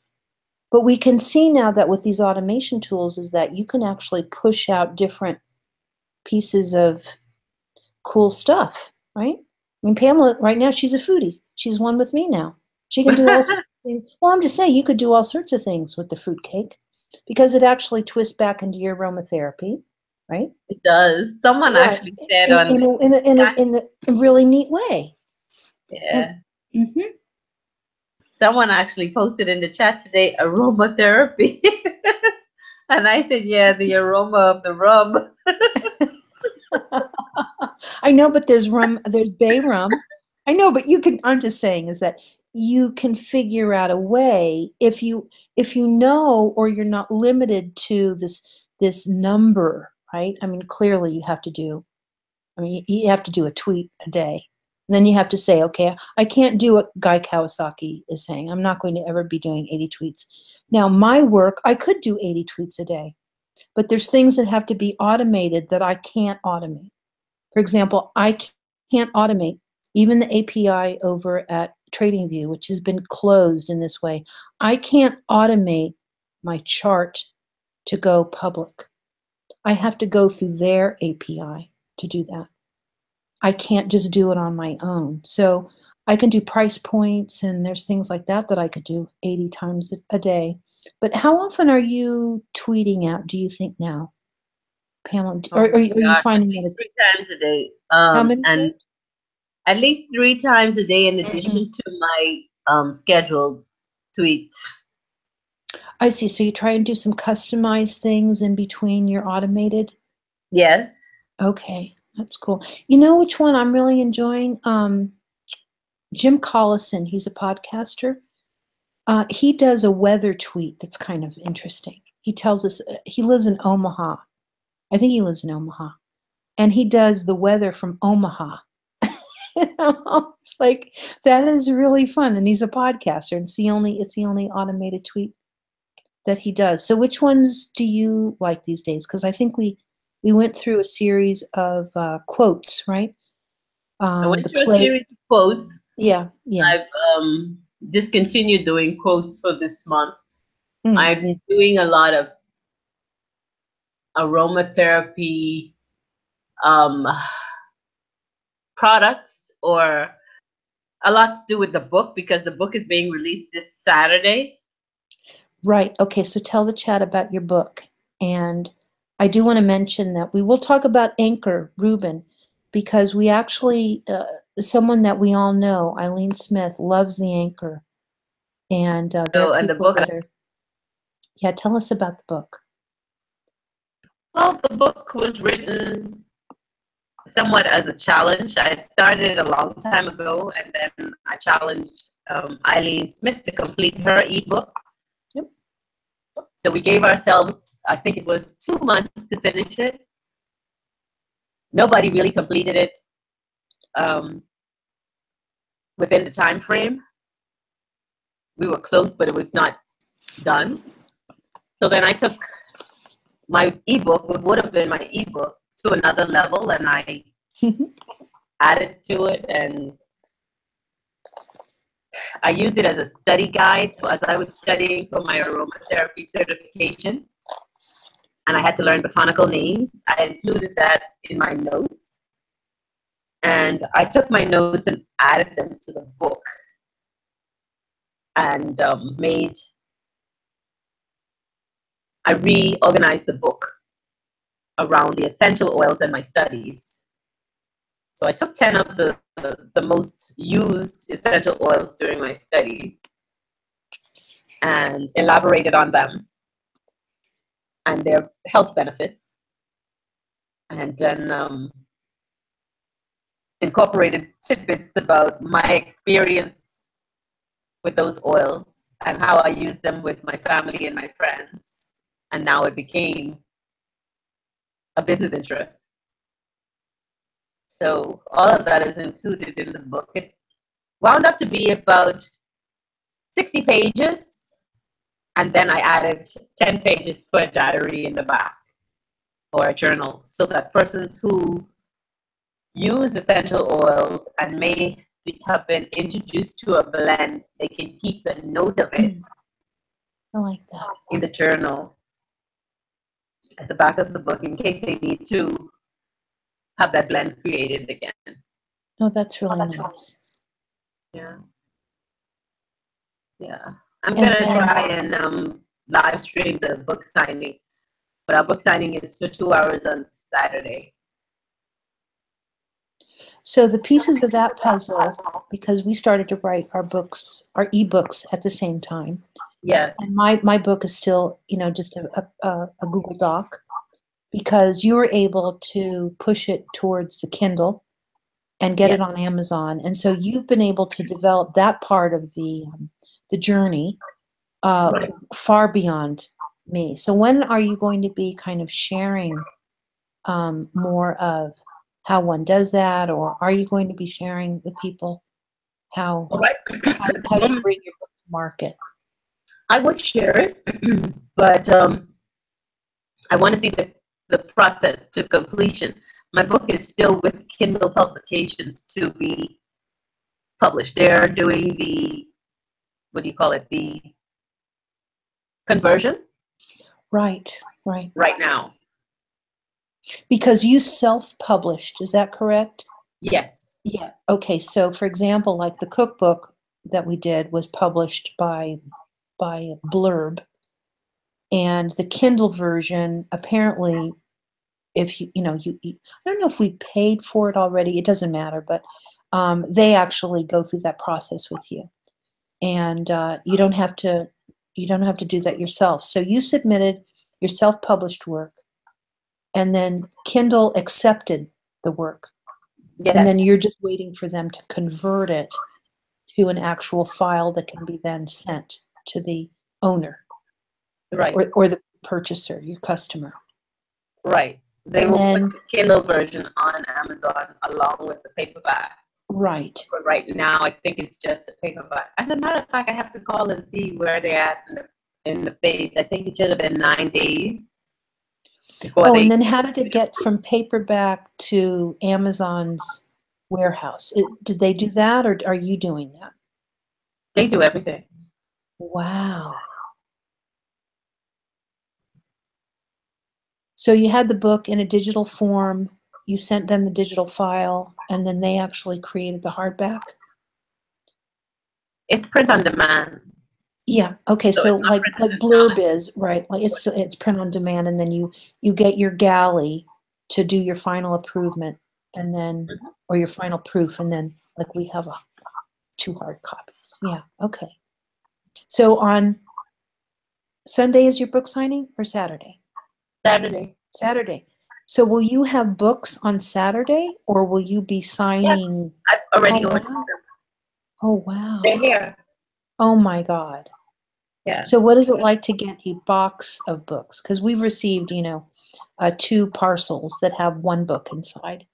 So what's it No, like to I actually? got a 75 books. Wow. Yeah. That was cool. 1 for each fruitcake that you're gonna eat this Christmas. Oh heck no. No. I won't do that to myself. Yeah, Wes is reminding us that your audio is a little crunchy right now. Oh, okay. So And you can drop off and I'll check with you another time. well, you can stay in the chat too, and then as I said, I'll build up a little banner. So if you go to my homepage, you'll see the banner for What's a Bitcoin Worth? And I'll do it for the fruitcake, and I'll give the link, whatever link you want me to put in the landing page banner. The Bitly's fine. The Bitly's fine. Yeah, we'll just see what happens. It's really fun. It's just 3 lines. That's all that it is. And I'm All just right, trying thank you to, so much. yeah, we're just trying to do something fun for December. All right, kiddo. Well, Thank you thank so much for having me. Thank you, No, everyone. it's so fun. Say goodbye to the chat, and then if you come back in, we'll be here Bye, probably. guys. Thanks, love. Yeah, Okay. Bye. you're welcome. Bye-bye. So isn't that fun? You see, why the audio goes crunchy, nobody ever really knows. It's reconnect. We have actually been streaming for 2 hours, and so that can be part of it. But just so the guys know too, over at the Coin Scoop, something that you could do now, if you plan on getting into conversation, but an idea is, this is just an idea because I actually think you're using OBS and other things. But if it was ever to get to where like maybe Richard was in the chat, or you wanted to have Richard come in and just what are called drop some knowledge bombs, you can still manage it, right? It doesn't have to be where they're overtaking or like we didn't know what we were going to talk about. We've been talking for a long time, so we kind of know what the vibe of each other is. And but it can be a real builder of confidence for your chat, and that allows your chat. Then now you guys know, and you've heard, right? Because the voice is the most important thing. You've heard from Pamela now, and so she becomes part of the history of your outreach, even though she's not involved in altcoins, because it's about people thinking kindly on you when you're not watching. It's about people saying nice things about when you're not listening. All of these sorts of things that matter. And it's weird. The internet is kind of funky like that, in that it works on X's and O's or whatever it's called, guys. And I'll give Really as an example. Really, are you still in the chat with us, love? Is Run Really? I'll do a little checkup from the neck up. Is Run Really still in the chat with us? And let me also talk about where price is right now. We did survive, as I had said earlier, the 14,000. We're at $14,389. You're looking at a chart. Okay, excellent. I want to talk about this. Okay. Really, and say hi to, everybody needs to say hi to Really, and hashtag love me some fruitcake. And talk about love me some fruitcake, this guy, man, oh man. If he is not fruitcake personified, this guy, so smart, into everything. He's a whiff of rum and then some. He's just a really marvelous guy. So I'm on YouTube, and I often do Bitcoin live in the filter. You do Bitcoin search, and then you run over to the filter, and you go live. Now, when I met Really, there were maybe 7 people, right? And now, of course, you go on, there's 1,508 live events. Now, they're not all live, we know that. A lot of these are recorded, and then they use OBS to make it look as though it's live, but there's really not, the content isn't live. and I see this guy, and I decide, well, I'm just going to see what he's up to. So I go in, and it was one of the very first times that I had put my YouTube on night mode. And I could see right away that he was, a gamer. However, he was using YouTube with charts and ticker crawlers, and he had music, and he had people in his chat, and then he put himself live and he was talking, and I thought that I had met like the Wizard of Oz. He knows OBS like some kind of crazy fool. I don't know where he got this talent from. His eye for things and how experimental he was being, and he was using the Nightbot, and and so I just said, hey, how's it going, or whatever, whatever, right? Our early meetings were. And it was almost instant, right? I let him know, well, this is what I do, and do you have a box for me? Because he had these boxes, and I said, would you think of taking my chart and putting it in one of your boxes? And he's like, a box? Well, sure. I'll give you a box. And this guy, and Really, I'm in the US, guys. Okay, Really is not in the US. And this is in the middle of the night for both of us. And whether, even if it was his daytime, meaning that we were just working around the clock. And before I know it, he's grabbed one of my charts and he has put it in his event. Now, at 5,000, I cried my eyes out. Everybody knows that. When we hit 5,000, I was a puddled mess on YouTube, and I let everybody hear it because we were all exhausted by the trade and so incredibly overjoyed that the trade had hit 5,000. And Really was made part of all of that. Like, I came back to YouTube and found him, and he found me, and he made me part of his outreach on YouTube. Now, he does something entirely different now because he's very experimental. But it's the idea that we could meet each other, and it could come to a point where our point of view was the same, altogether different. Our talents are different. Even our tone, our life experience is completely different. But he took Ruby, and I'll put Ruby up in just a moment. He changed all of his colors.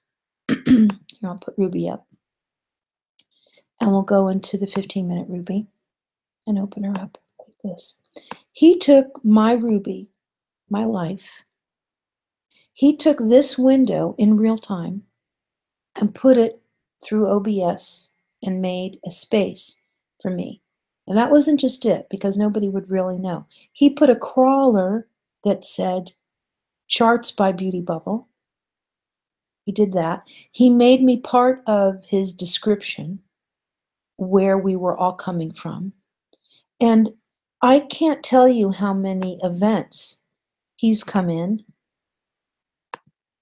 to my events to send me love, to say hello, to share what's going on with his broadcasts.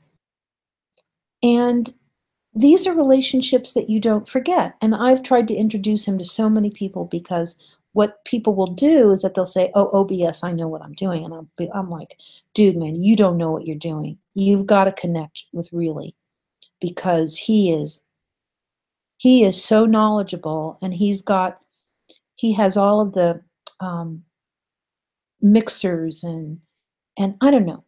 I heard from people, big Bitcoiners, that they've got it all figured out, but they still don't have it figured out. They're still just doing Hangouts. They're not doing what Really was doing, which is just glorious, absolutely glorious stuff. But that's how we met each other. Not, doesn't.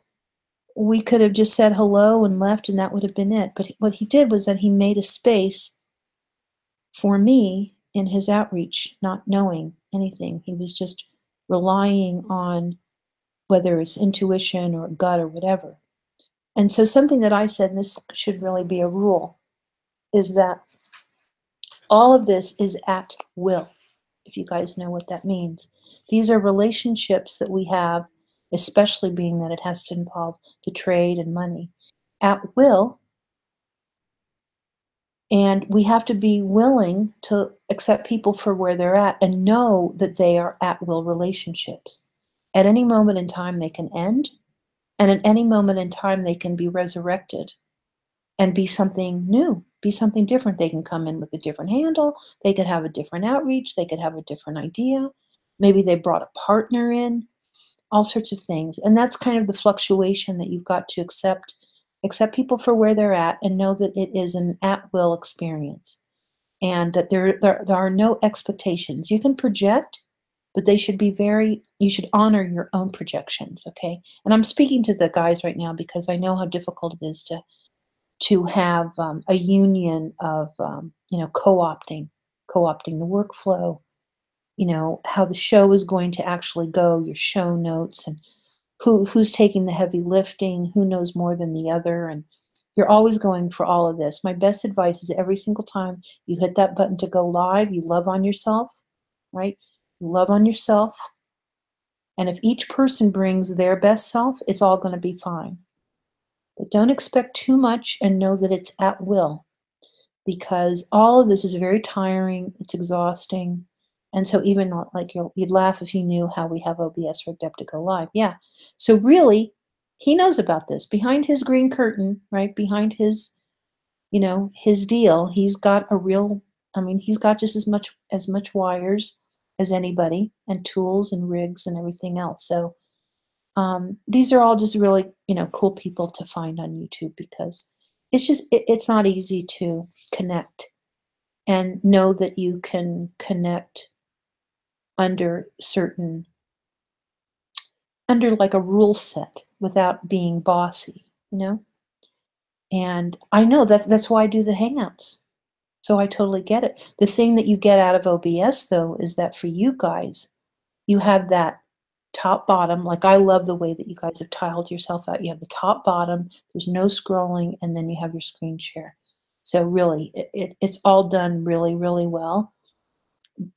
But if you ever wanted to bump it up or something like that, it's you can go in so many directions. And really, he just took it to a whole other level, and he knows this. Now, was he able to keep it up, maintain it, and all of that? Well, we're not CBS, ABC, and NBC, Netflix, HBO. We are not. So, you try some things, you see how they work, you see if people come in. If they don't, you can get discouraged, or you'll just work, because he's a gamer. So his gaming streams are really cool too, by the way. But he's got it all figured out. Okay, so Ruby is showing us $14.399, and let me see if my own Nightbot is working. What I did over at Nightbot was I have a / command called all you.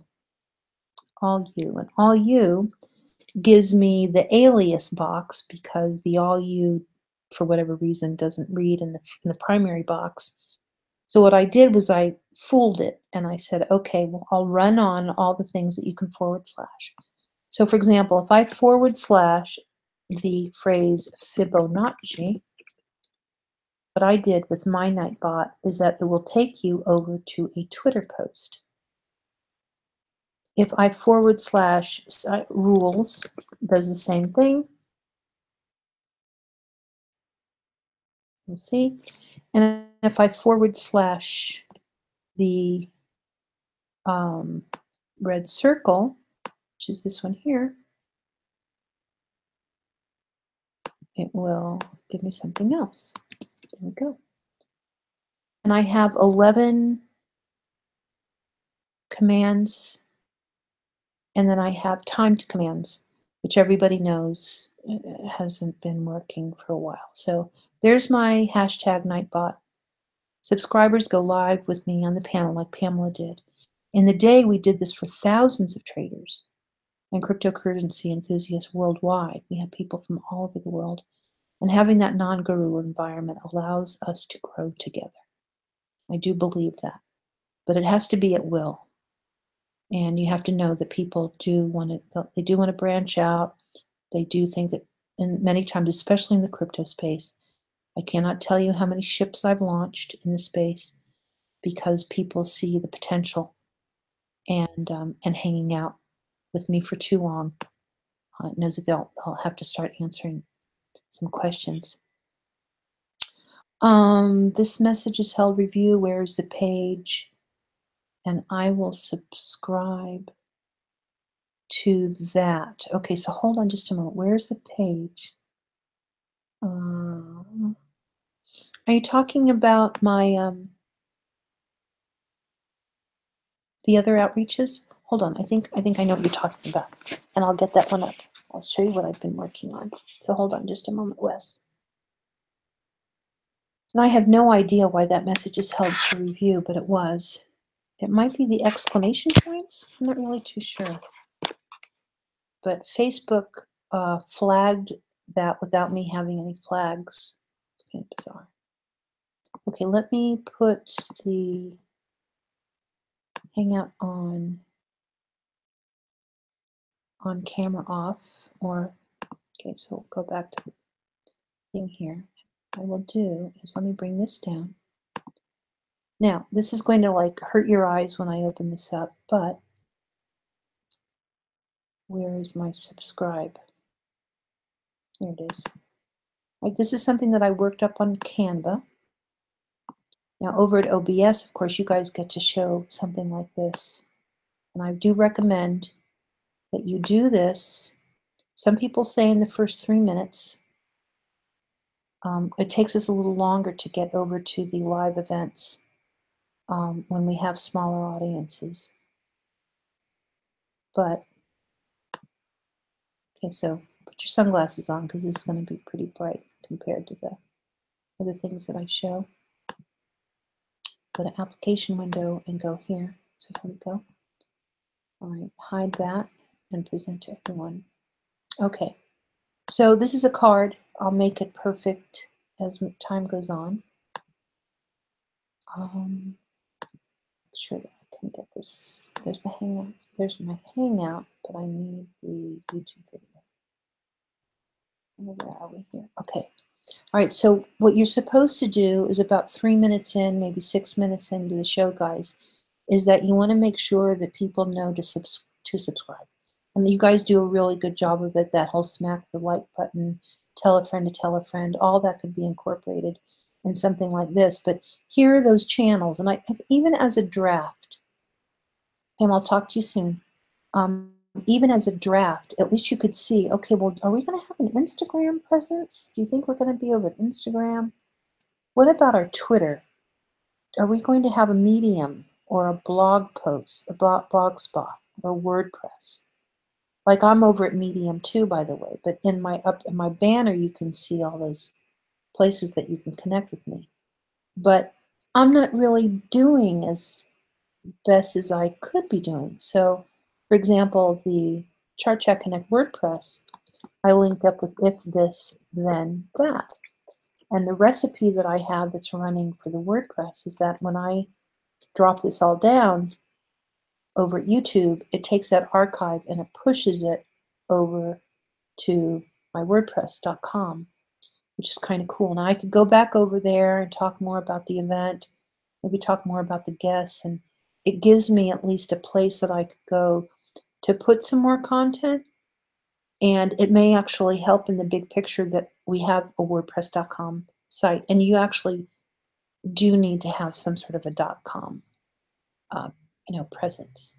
So I don't know if the CoinScoop has a .com. I'm not really too sure, but I've had a .com before, and most recently I just decided that I'll spend more time in the WordPress just to see whether or not the .com is worth me taking the time, because managing a website is a real big deal.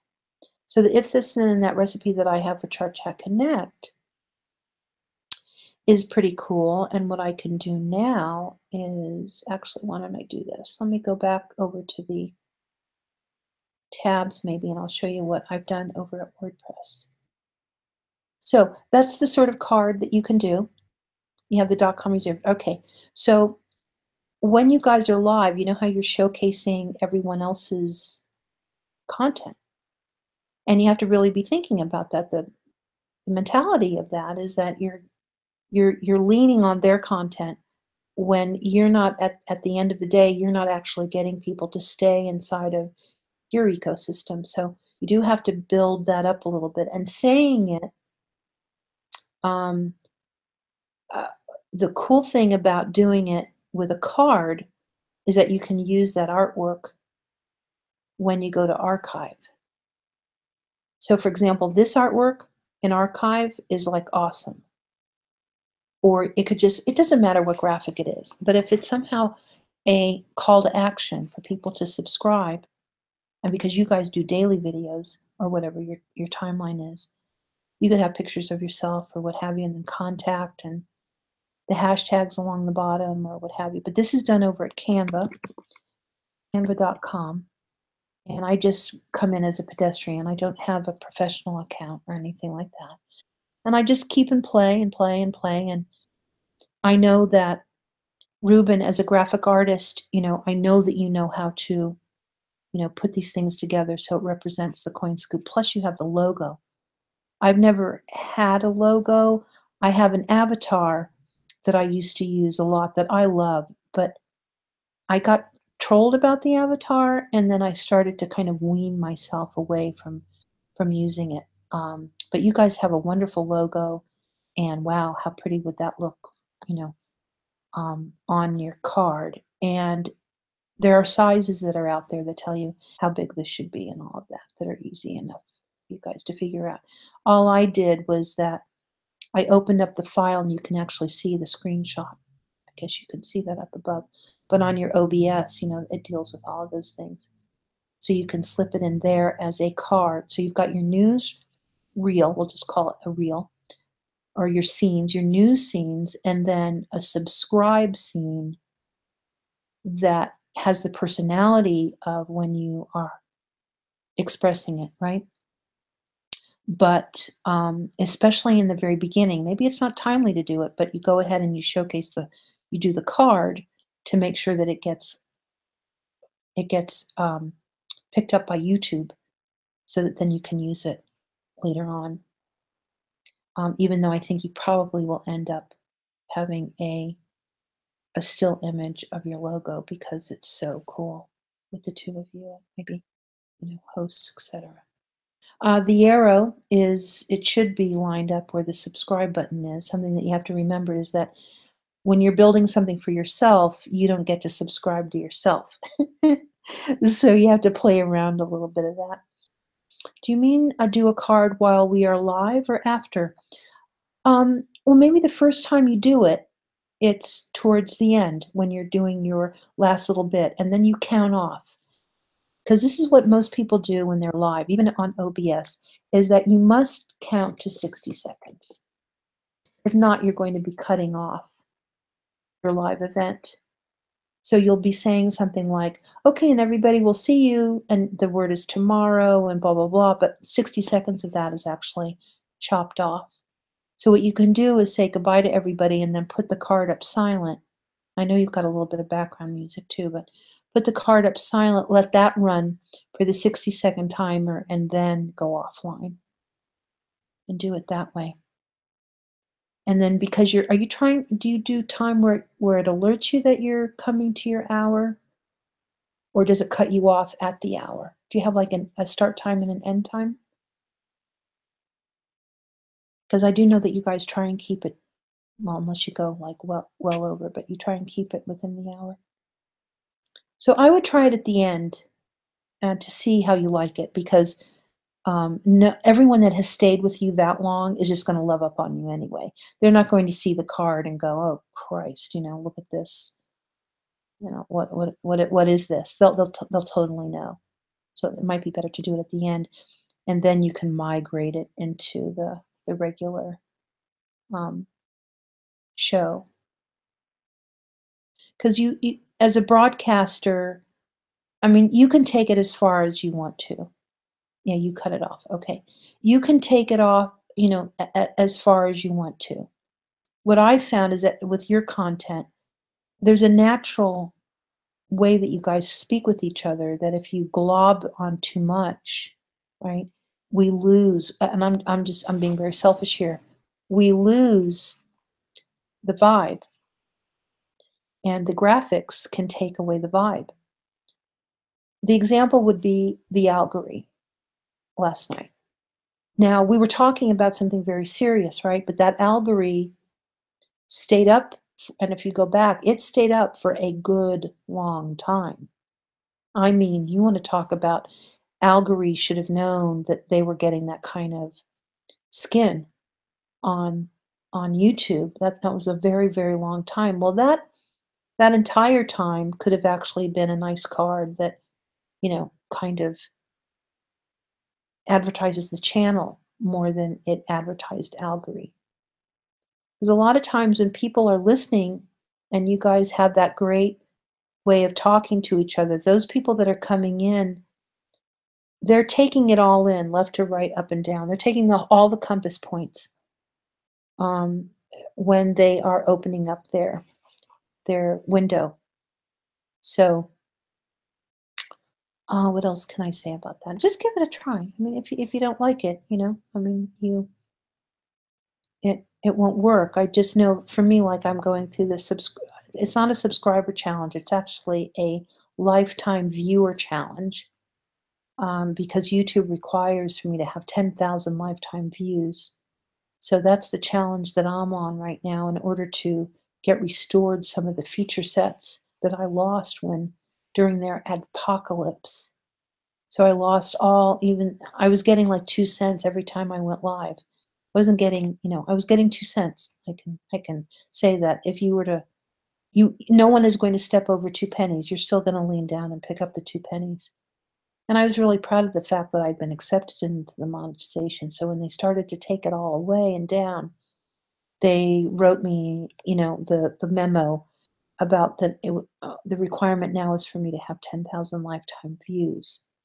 And I was just a little over 6,000. So I've been working really hard on the lifetime views. That's why I go live more frequently. Fortunately, the trade has made it so that, um, I'm not messing around. Speaking of the trade's at $14,370.02, up 1.99% on the new session. And Wes has this to say, checking comparisons to AHIO, I just discovered Craft.io, a product creation planner. So thanks a lot, Wes. Remember that the live chat, I pop the chat out and archive it as a single comment, so it stays with us. So any thing that you have to share inside of the chat kind of stays with the whole thing, which I think is a smart deal. You can get a lot out of your live chat. It's good for everybody. Okay, let me take this off and So what I have to do, even though if this was OBS, it would be really easy, but I have to take us off a screen share. Do that, and then I go back over to my subscribe to daily videos, and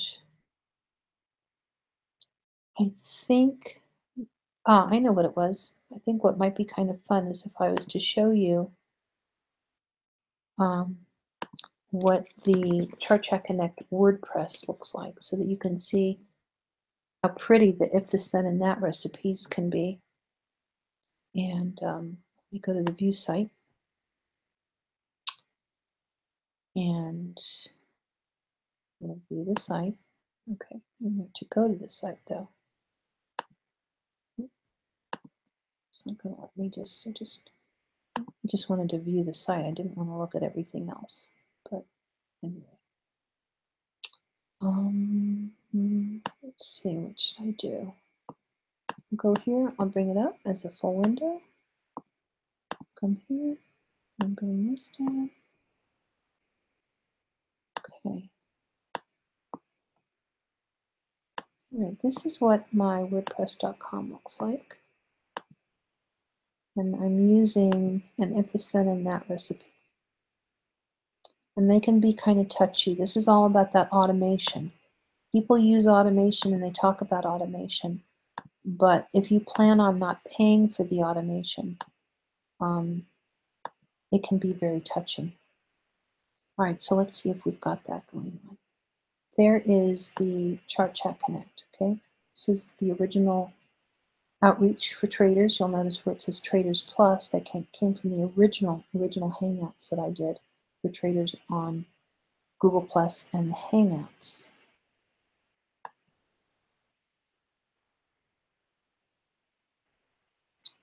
And okay, so these here, these are not posts that I have made. These come from the if this then and that. And whatever, it puts it here, it dates it. Oh, I'm going to play it. It dates it. Of course, it puts it inside of my WordPress document, just like any other blog post would be. The title of it is here, but of course I can go in there and change it. The actual direct link is here.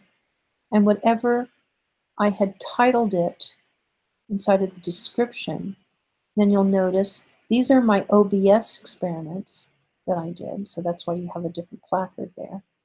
Does the same thing, Beauty Bubble 501A. The cool thing about this was that with OBS, when I went live, this was live as well. So people, okay, it's a big if, I know, for me anyway. If they were consuming my content over at WordPress, because, and let's say if I was really giving them some sort of value in this area down here, then they could be watching me live and consuming whatever value this is here. And if YouTube doesn't like us to put links that are opposite to their initiative, then of course this is why you would have a WordPress blog, right? Because you have more freedom to do things. Now if you'll scroll down and give people my subscribe link, this link actually takes you to the live document, to the live events. Same thing here, boom, boom, boom, done. Same thing here. This was actually a post inside of a post. The date had not changed, so you'll notice that it's indented a little bit there. I think that looks really good, by the way. And this is this is a Facebook. Yeah, this is a Beauty Bubble Experience number 501 from Facebook. That's how it looks when it comes over from Facebook when you use their, what's it called, their screen share. And I think that this is just elegant. It's so beautifully done. Their framing is so beautifully done versus the framing of YouTube. If you guys can see the difference there. The Facebook just makes Ruby just look, I mean, just so elegant. Love it. Once again, more OBS. And OBS, of course, see how tidy that is when it's the OBS. So when we scroll back up here, I now know that that was a YouTube live from that interface. There's the Facebook interface, There's OBS. You can tell the big difference there. Same thing, it picks up the nice emojis. It gives you plenty of room to label things. So I've learned a lot from the if this, then, and that. And I want you to know, I didn't make any of these posts. All these posts came from, and they will actually update too. When it's working, it actually updates the description. All of this gets updated, which is really fun.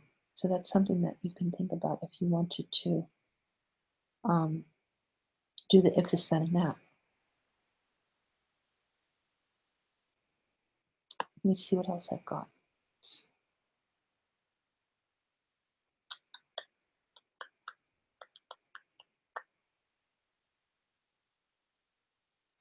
Probably going to see infinity screen in just a moment.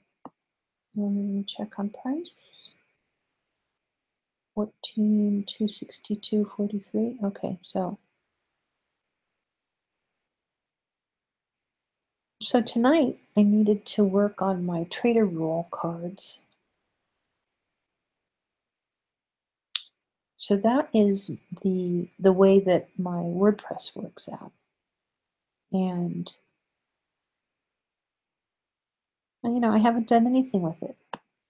Not a thing. All it is social proof, really, which I think it's important in some part. You can get your social proof from your Twitter. If you're putting tweets out enough, then anybody can search inside of Twitter for all your cool stuff. I'll be in New York for a few weeks, so it's going to be easier for me and Chris to work on where we have been slacking. Yeah. You know, being remote partners, there's so many, you probably just have, you know, a hard time expressing where you want it to go because, you know, you're not whiteboarding things in real time. So I get it. I you know, I did, I don't know if you want to call me like, you know, the mother goose of Block Digest, but you can't be rudderless. You know, you need to say, okay, you have the talking stick. What do you want to talk about? Let me make sure that I understand. You can't interrupt each other. You know, you have to do it in a very gentlemanly-like way. And so Block Digest has been very successful. They're going to be coming out of hiatus, I hope, pretty soon. And, you know, this was just a motley crew of guys that just, you know, they love blockchain. And of course, they had the experience of Chris Ellis, but everyone else did not have any experience going live on YouTube and having a show that expressed news, opinions, ideas, and then of course their interviews have been pretty good. So they're just a brand new channel. So there's certain things that you need to have worked out. Okay. So that's that. I think what we'll do, let me go back to my Hangout, take us off of the screen share, and I'll try and close it up a little bit, I think. Try and close it up. We will close it up with not a fruitcake. We started off with a fruitcake. And this is, we got a very funny message from Richard Hart today. He was like, "You wrote a cookbook?" And I can't tell him the whole story about, yes, Richard. So I told him that I wasn't going to like him anymore unless he helped me. I want to learn how do you market. Now, Pamela has a book that's coming out. So she's gone to a level with cookbook authorship that I have not gone to yet. Of course, we have the hard copies, and we are ISBN qualified, meaning that if we wanted to submit our cookbook to the Library of Congress, we have a Library of Congress number. But I don't want to shock you too much, but if you want to know anything about SEO, let me tell you about lemon pepper chicken. If you can hashtag lemon pepper chicken, anything, and mean something behind it, guess what? You are looking at a $10 million business, lemon pepper chicken, hashtag. Make money with beauty, hashtag. But anyway, I will leave it with this. The dream for us is to actually take something to market for Bitcoin. And we have other people that are thinking the same way, and they've been building websites, and there's a lot of attraction to bring things to market, whatever they might be, in which the value is based on Bitcoin. So you'll be hearing a lot about coders that are out there that are building these products, but they too are running out of, who's out there that actually who's got a product that wants to exchange for Bitcoin. And so, as I was explaining earlier on, my very first bit of Bitcoin was for a cheese company. I did a tweet. And I do have to pick up how much that tweet was. I'm sorry, what the amount of Bitcoin was. But I did a tweet. I think the Bitcoin was worth about 8 cents, if I'm not mistaken. The amount of Bitcoin that I got for the tweet was 8 cents, and I was over the moon. Wow. I sold a tweet for Bitcoin. Isn't that for cheese company? And I think it was called Coin Wizard. I have to go back and see. I'm always asking what the name of that company was. They don't do it anymore. They still have all the code and everything, but years and years ago. That tweet now, if I'm not, last time I looked, the tweet was worth like $400, meaning that someone would pay me $400 to make one tweet. That's how much the value is. So we are ready to go beyond the cup of coffee scenario. And there are people that are waiting to create, whether it's catalogs or places that you can go to purchase things with your Bitcoin in digital delivery, etc. So I'm going to share with you Mub's, something that he's working on. And let me grab the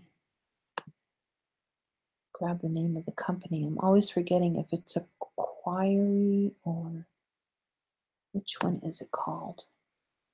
Let me go over to his Twitter and see what it's called. So here we go. And he did Botlisco, but he has, let me go back to look at the messages and grab from the messages. It's called, it's a weird name, and that's why I can never remember it. And I'd asked him about opening up this site for lifestyle. It doesn't have to be my product. It could be anybody's product, and there's some good ones that are out there. And so that's how much is a Bitcoin worth, and it's not that one. Got so many projects. We made product of the day. How much is a Bitcoin worth?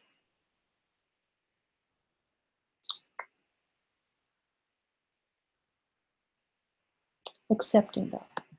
That's the name. It's called Accepting.io. And I'll share this with you guys. Oh, let's see, where do I go? There's that piece. Take that. Go here. And go here. And this is a very new outreach.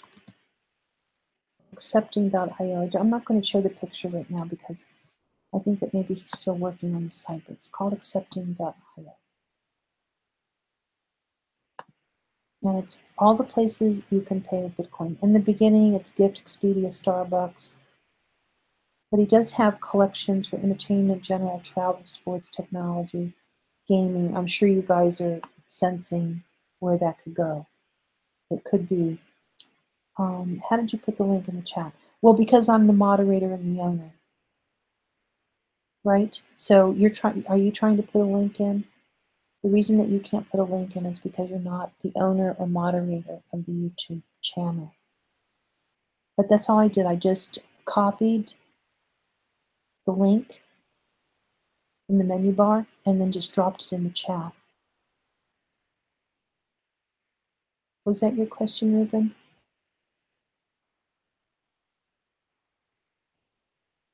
But you know what I would do for you guys? I would start communicating with your Twitter audience and say something like, a lot of the links will be down below. Are you a moderator? Sounds like Chris has got something over you. He's got to make you a moderator.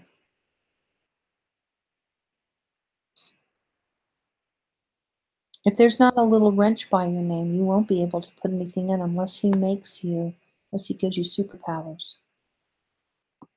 So have him make you a moderator. Or don't, I don't know. Ooh, this is when things, okay, work it out. I'm pretty sure you can work it out. Another thing that you can also do in your chat is do a couple, it could be an emoji too, but throw some asterisks.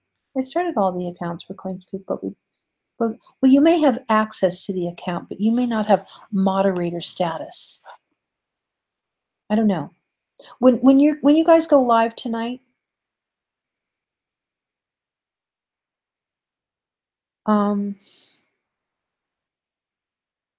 just run through your even in the live chat, what he can do, especially if it's his, go to live chat and it'll say manage moderators. Manage moderators. Yeah, and then just have him assign you or you assign him and then give it a try. Because you might just have to do that the first time.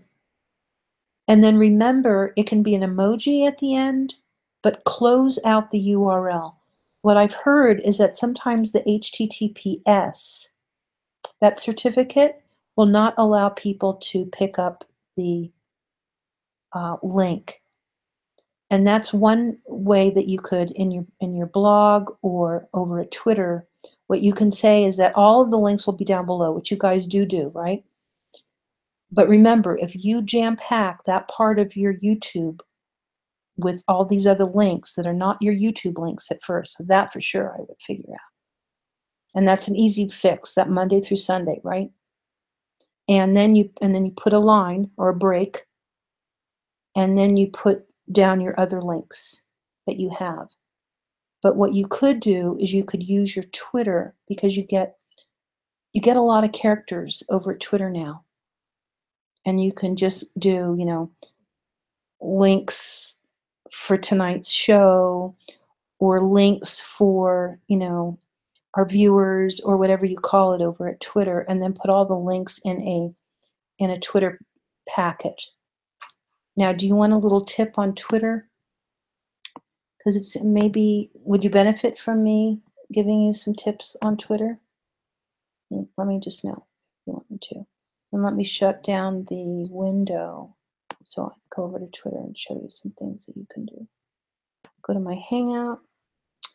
Okay, bye-bye, Lemon Pepper Chicken. It's nice knowing you. Okay, we'll turn that off. There we go. And then I'll open up my Twitter. Okay. Another thing, it's because we are commenting in the chat from our personal accounts. There you go. There you go. Problem solved. So make each other moderators from your private. Yeah? Does that seem to work? Okay. We will head over to Twitter. So your Twitter, now each person's Twitter has its own personality, okay? But what I want you guys to do is really kind of move your bodies out just a little bit. So here is CoinScoop's Twitter. When you look up CoinScoop, this is what you see, the CoinScoop and your logo, right? You also see a secondary channel down here, CoinScoop number 2. I take it without an avatar. So I understand. I also have one of these too. And I don't try and draw any attention to it. But if anyone was to look up CoinScoop, they of course now know that you have this secondary channel, right? And it might be because you're actually in there and Twitter is picking it up somehow. So what you want to try and do is that it says CoinScoop. You might want to remember this part of the tweet of Twitter, just like I have Bitcoin moving here. This part of Twitter you can change. You can have it say anything. It can be an arrow. It can say, leave us a message. It can say, your news desk. It could say, contact us here. Something like that. If this is indeed your account. I'm not really too sure that it is. So let me take the Twitter window out, and there we go. So let's see here. I don't want to get too far ahead. And I have the Twitter out right now, so I'm going to do infinity in just a moment. So let me make sure I do this right. To go back to the Hangout. Hold on. Twitter window number 5 now. I don't know how I got 5 windows. Okay, so there we go. All right, so let's go over to your Twitter, CoinScoop. There we go, the CoinScoop. Okay, so we know right away, at least on my window, that the banner, you have to make sure that you take a look at, did you build the banner for the TV, et cetera, et cetera. So really be thinking about that, because we're losing a lot of granularity, you know. Also, the colorization is off, so it's already being perceived as being, and also the font is different, and so forth and so on like that. Then when we come down here, ICO Talk on YouTube, latest cryptocurrency news, TV like, share, subscribe, and you're live. And then with your Google to the link that I take it takes you to the YouTube, maybe? Is that what that does? And then I love how your only photo here is for the book. I think that's really smart. So you do want to be thinking about eventually what goes here, because you have an enterprise outreach. So be cognizant of what photos go in here. So what we don't want to see would be opening up Christmas presents, you know, or any kind of personal stuff, if you want to keep this vibe in an enterprise way. So being that the book is the orange and the yellow, what you can do, because you've selected, I believe there's a colorization that you've selected, but it might be because it's picking up on my color. Can't tell you, but you can see that I'm picking up on the blue.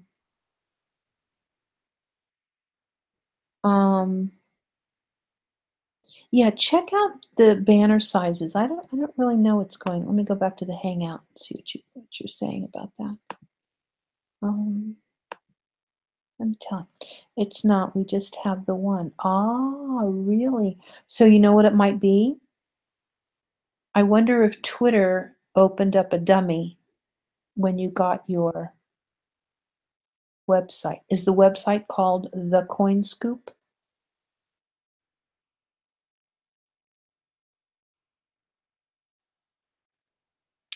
Okay, so let me give you a little heads up.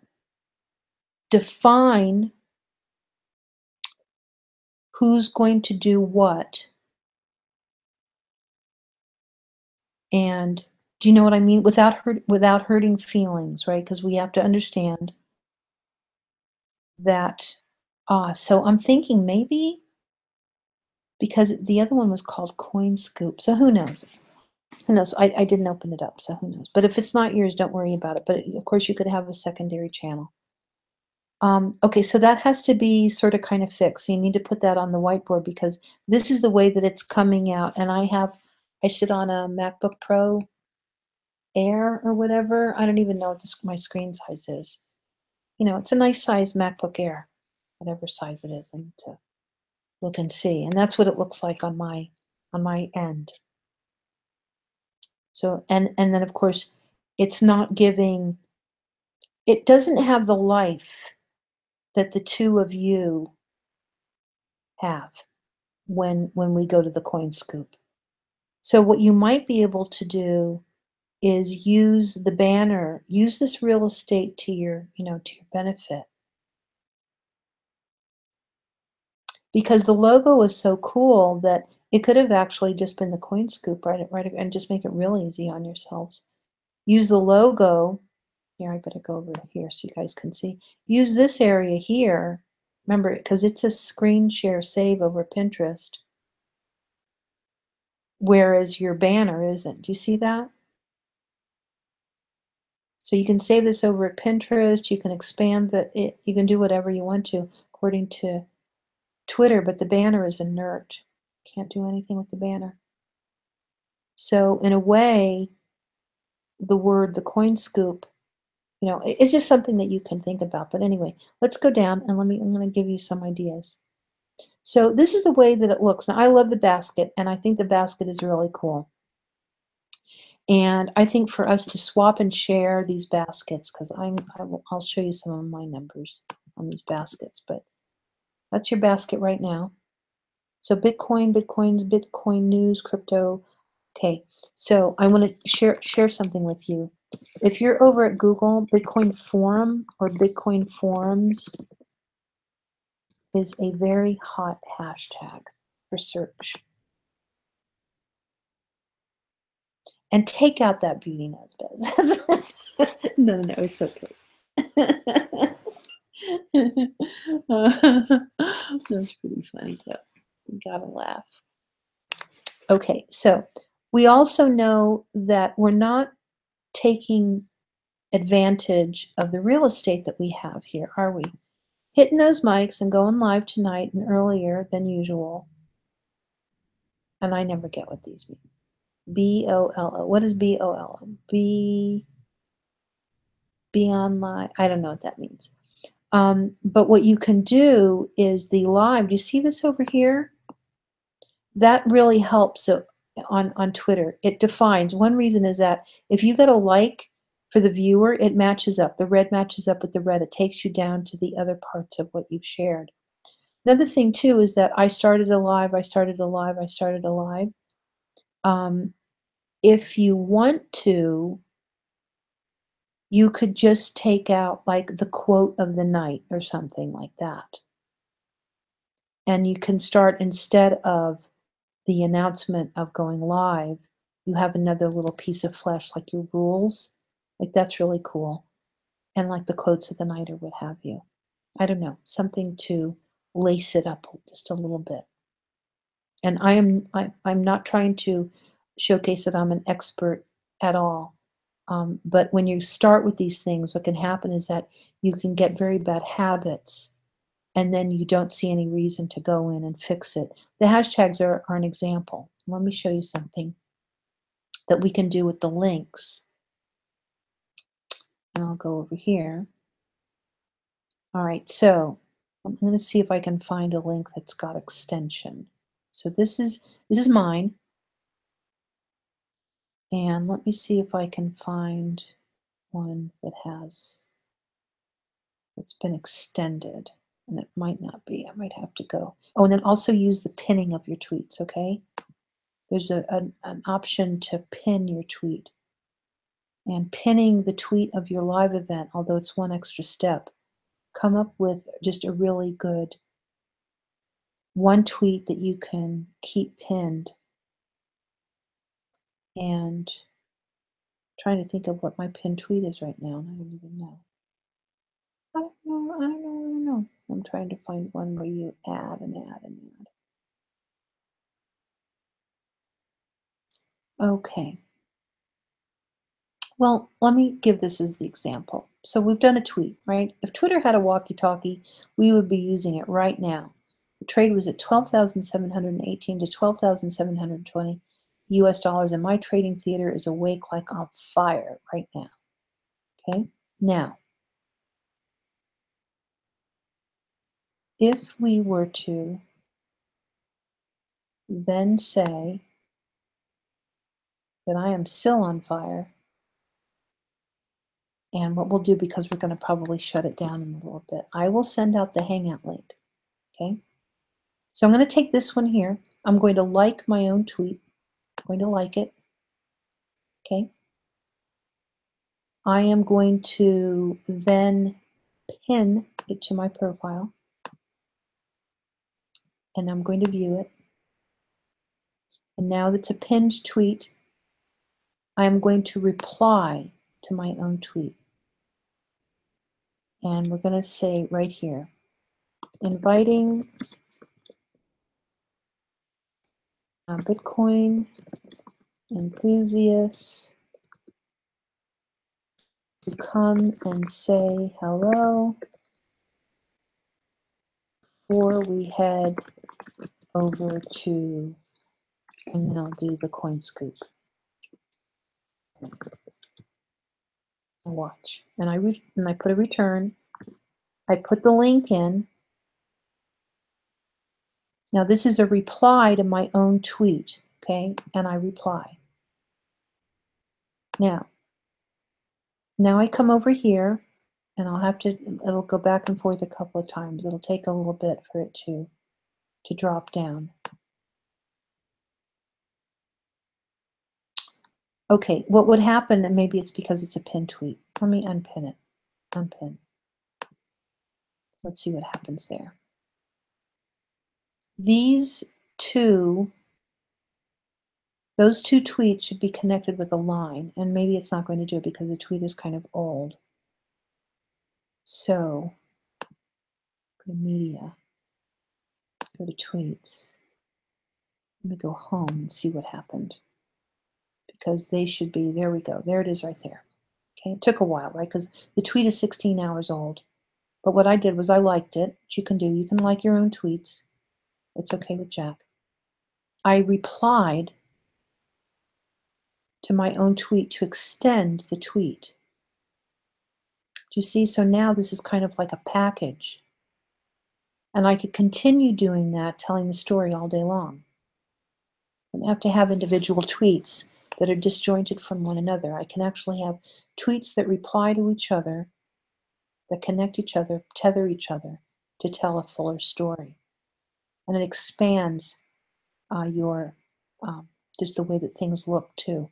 Adds that little bit of data there. It connects the tweets together. And you can put pictures and everything else in there. I know that the picture-on-picture, well, or when I do charts and I reply with another chart, that looks really pretty. And it kind of keeps everything together. My friend. My friends. Friends. Okay. So does that make any sense? We're getting some liquidations of shorts coming in, and you know what that means. That means that we have another move coming in right now. We are never going to go to bed. Okay, so for now, I've changed the Twitter banner back to what we had it before until I get more time to design something better. Okay, yeah, just don't be upset or frustrated with each other because banner sizes and, Twitter can tweak and YouTube can tweak and you can really chase down that whole area that can drive you crazy. But what my point of view is that you want to take a look at it from a global viewpoint. You don't want to be so tied in to the workflow of building out your social channels that you lose sight of how you look to everyone else.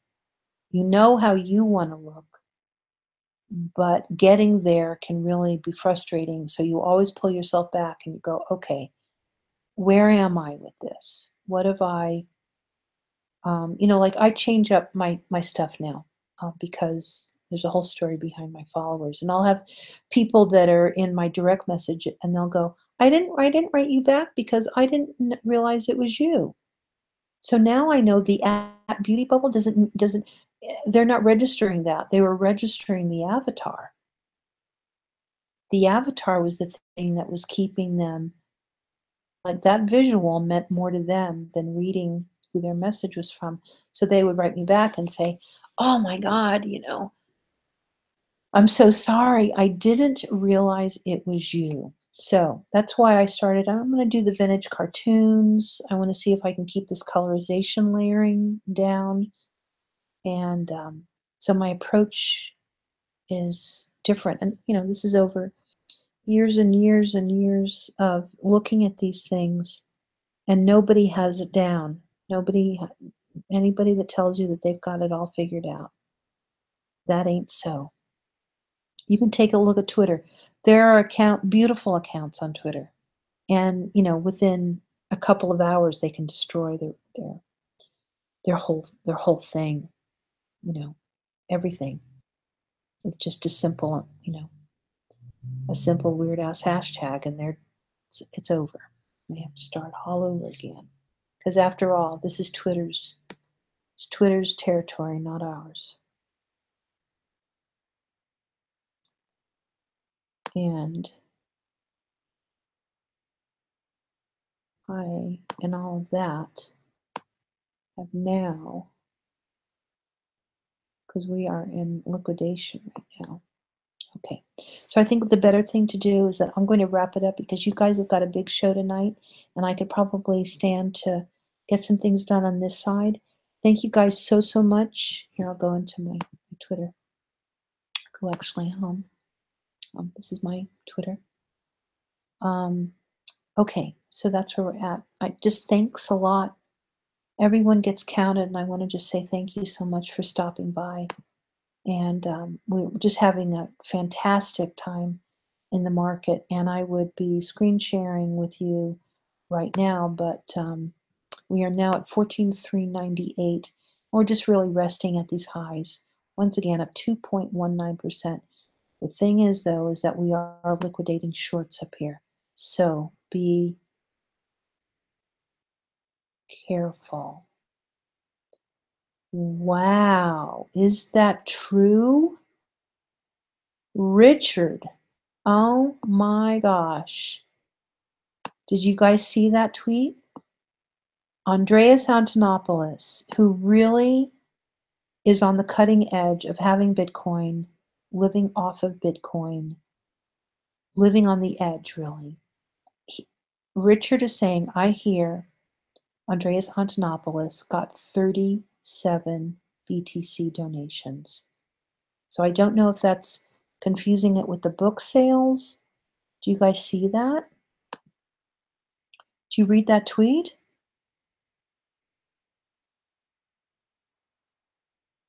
Yes, yes, yes, yes, yes, yes. Okay, so why don't we close it out? Okay, so bravo to Andreas Antonopoulos. If that rumor is indeed true, he's highly deserving. And he's got those 2 books that are out. I know that they are on the wish list of the guys over at the Coin Scoop. I'll see you over there tonight. Definitely check them out. Hashtag, thank you very much. We love me some fruitcake is our hashtag of the night. And so I'll just see you guys later on the internet. Bye.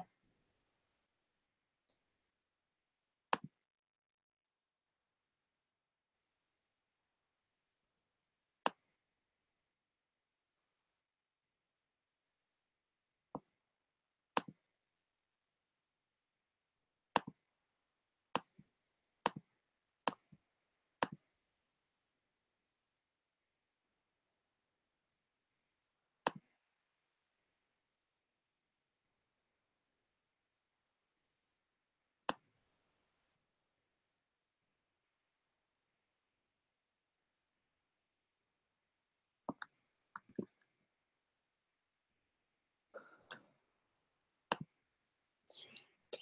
I'm just trying to get the chat over. Just going to do a little bit of admin stuff.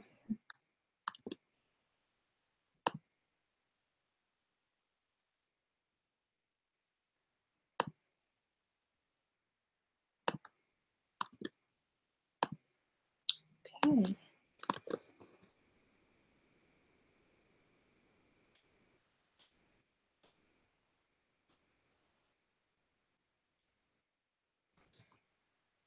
There we go.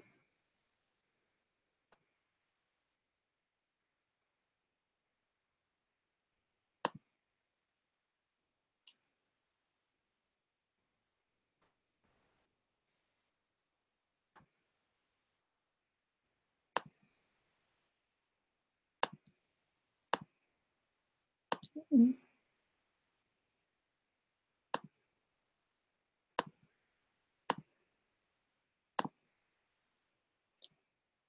Lost us now. Definitely lost us.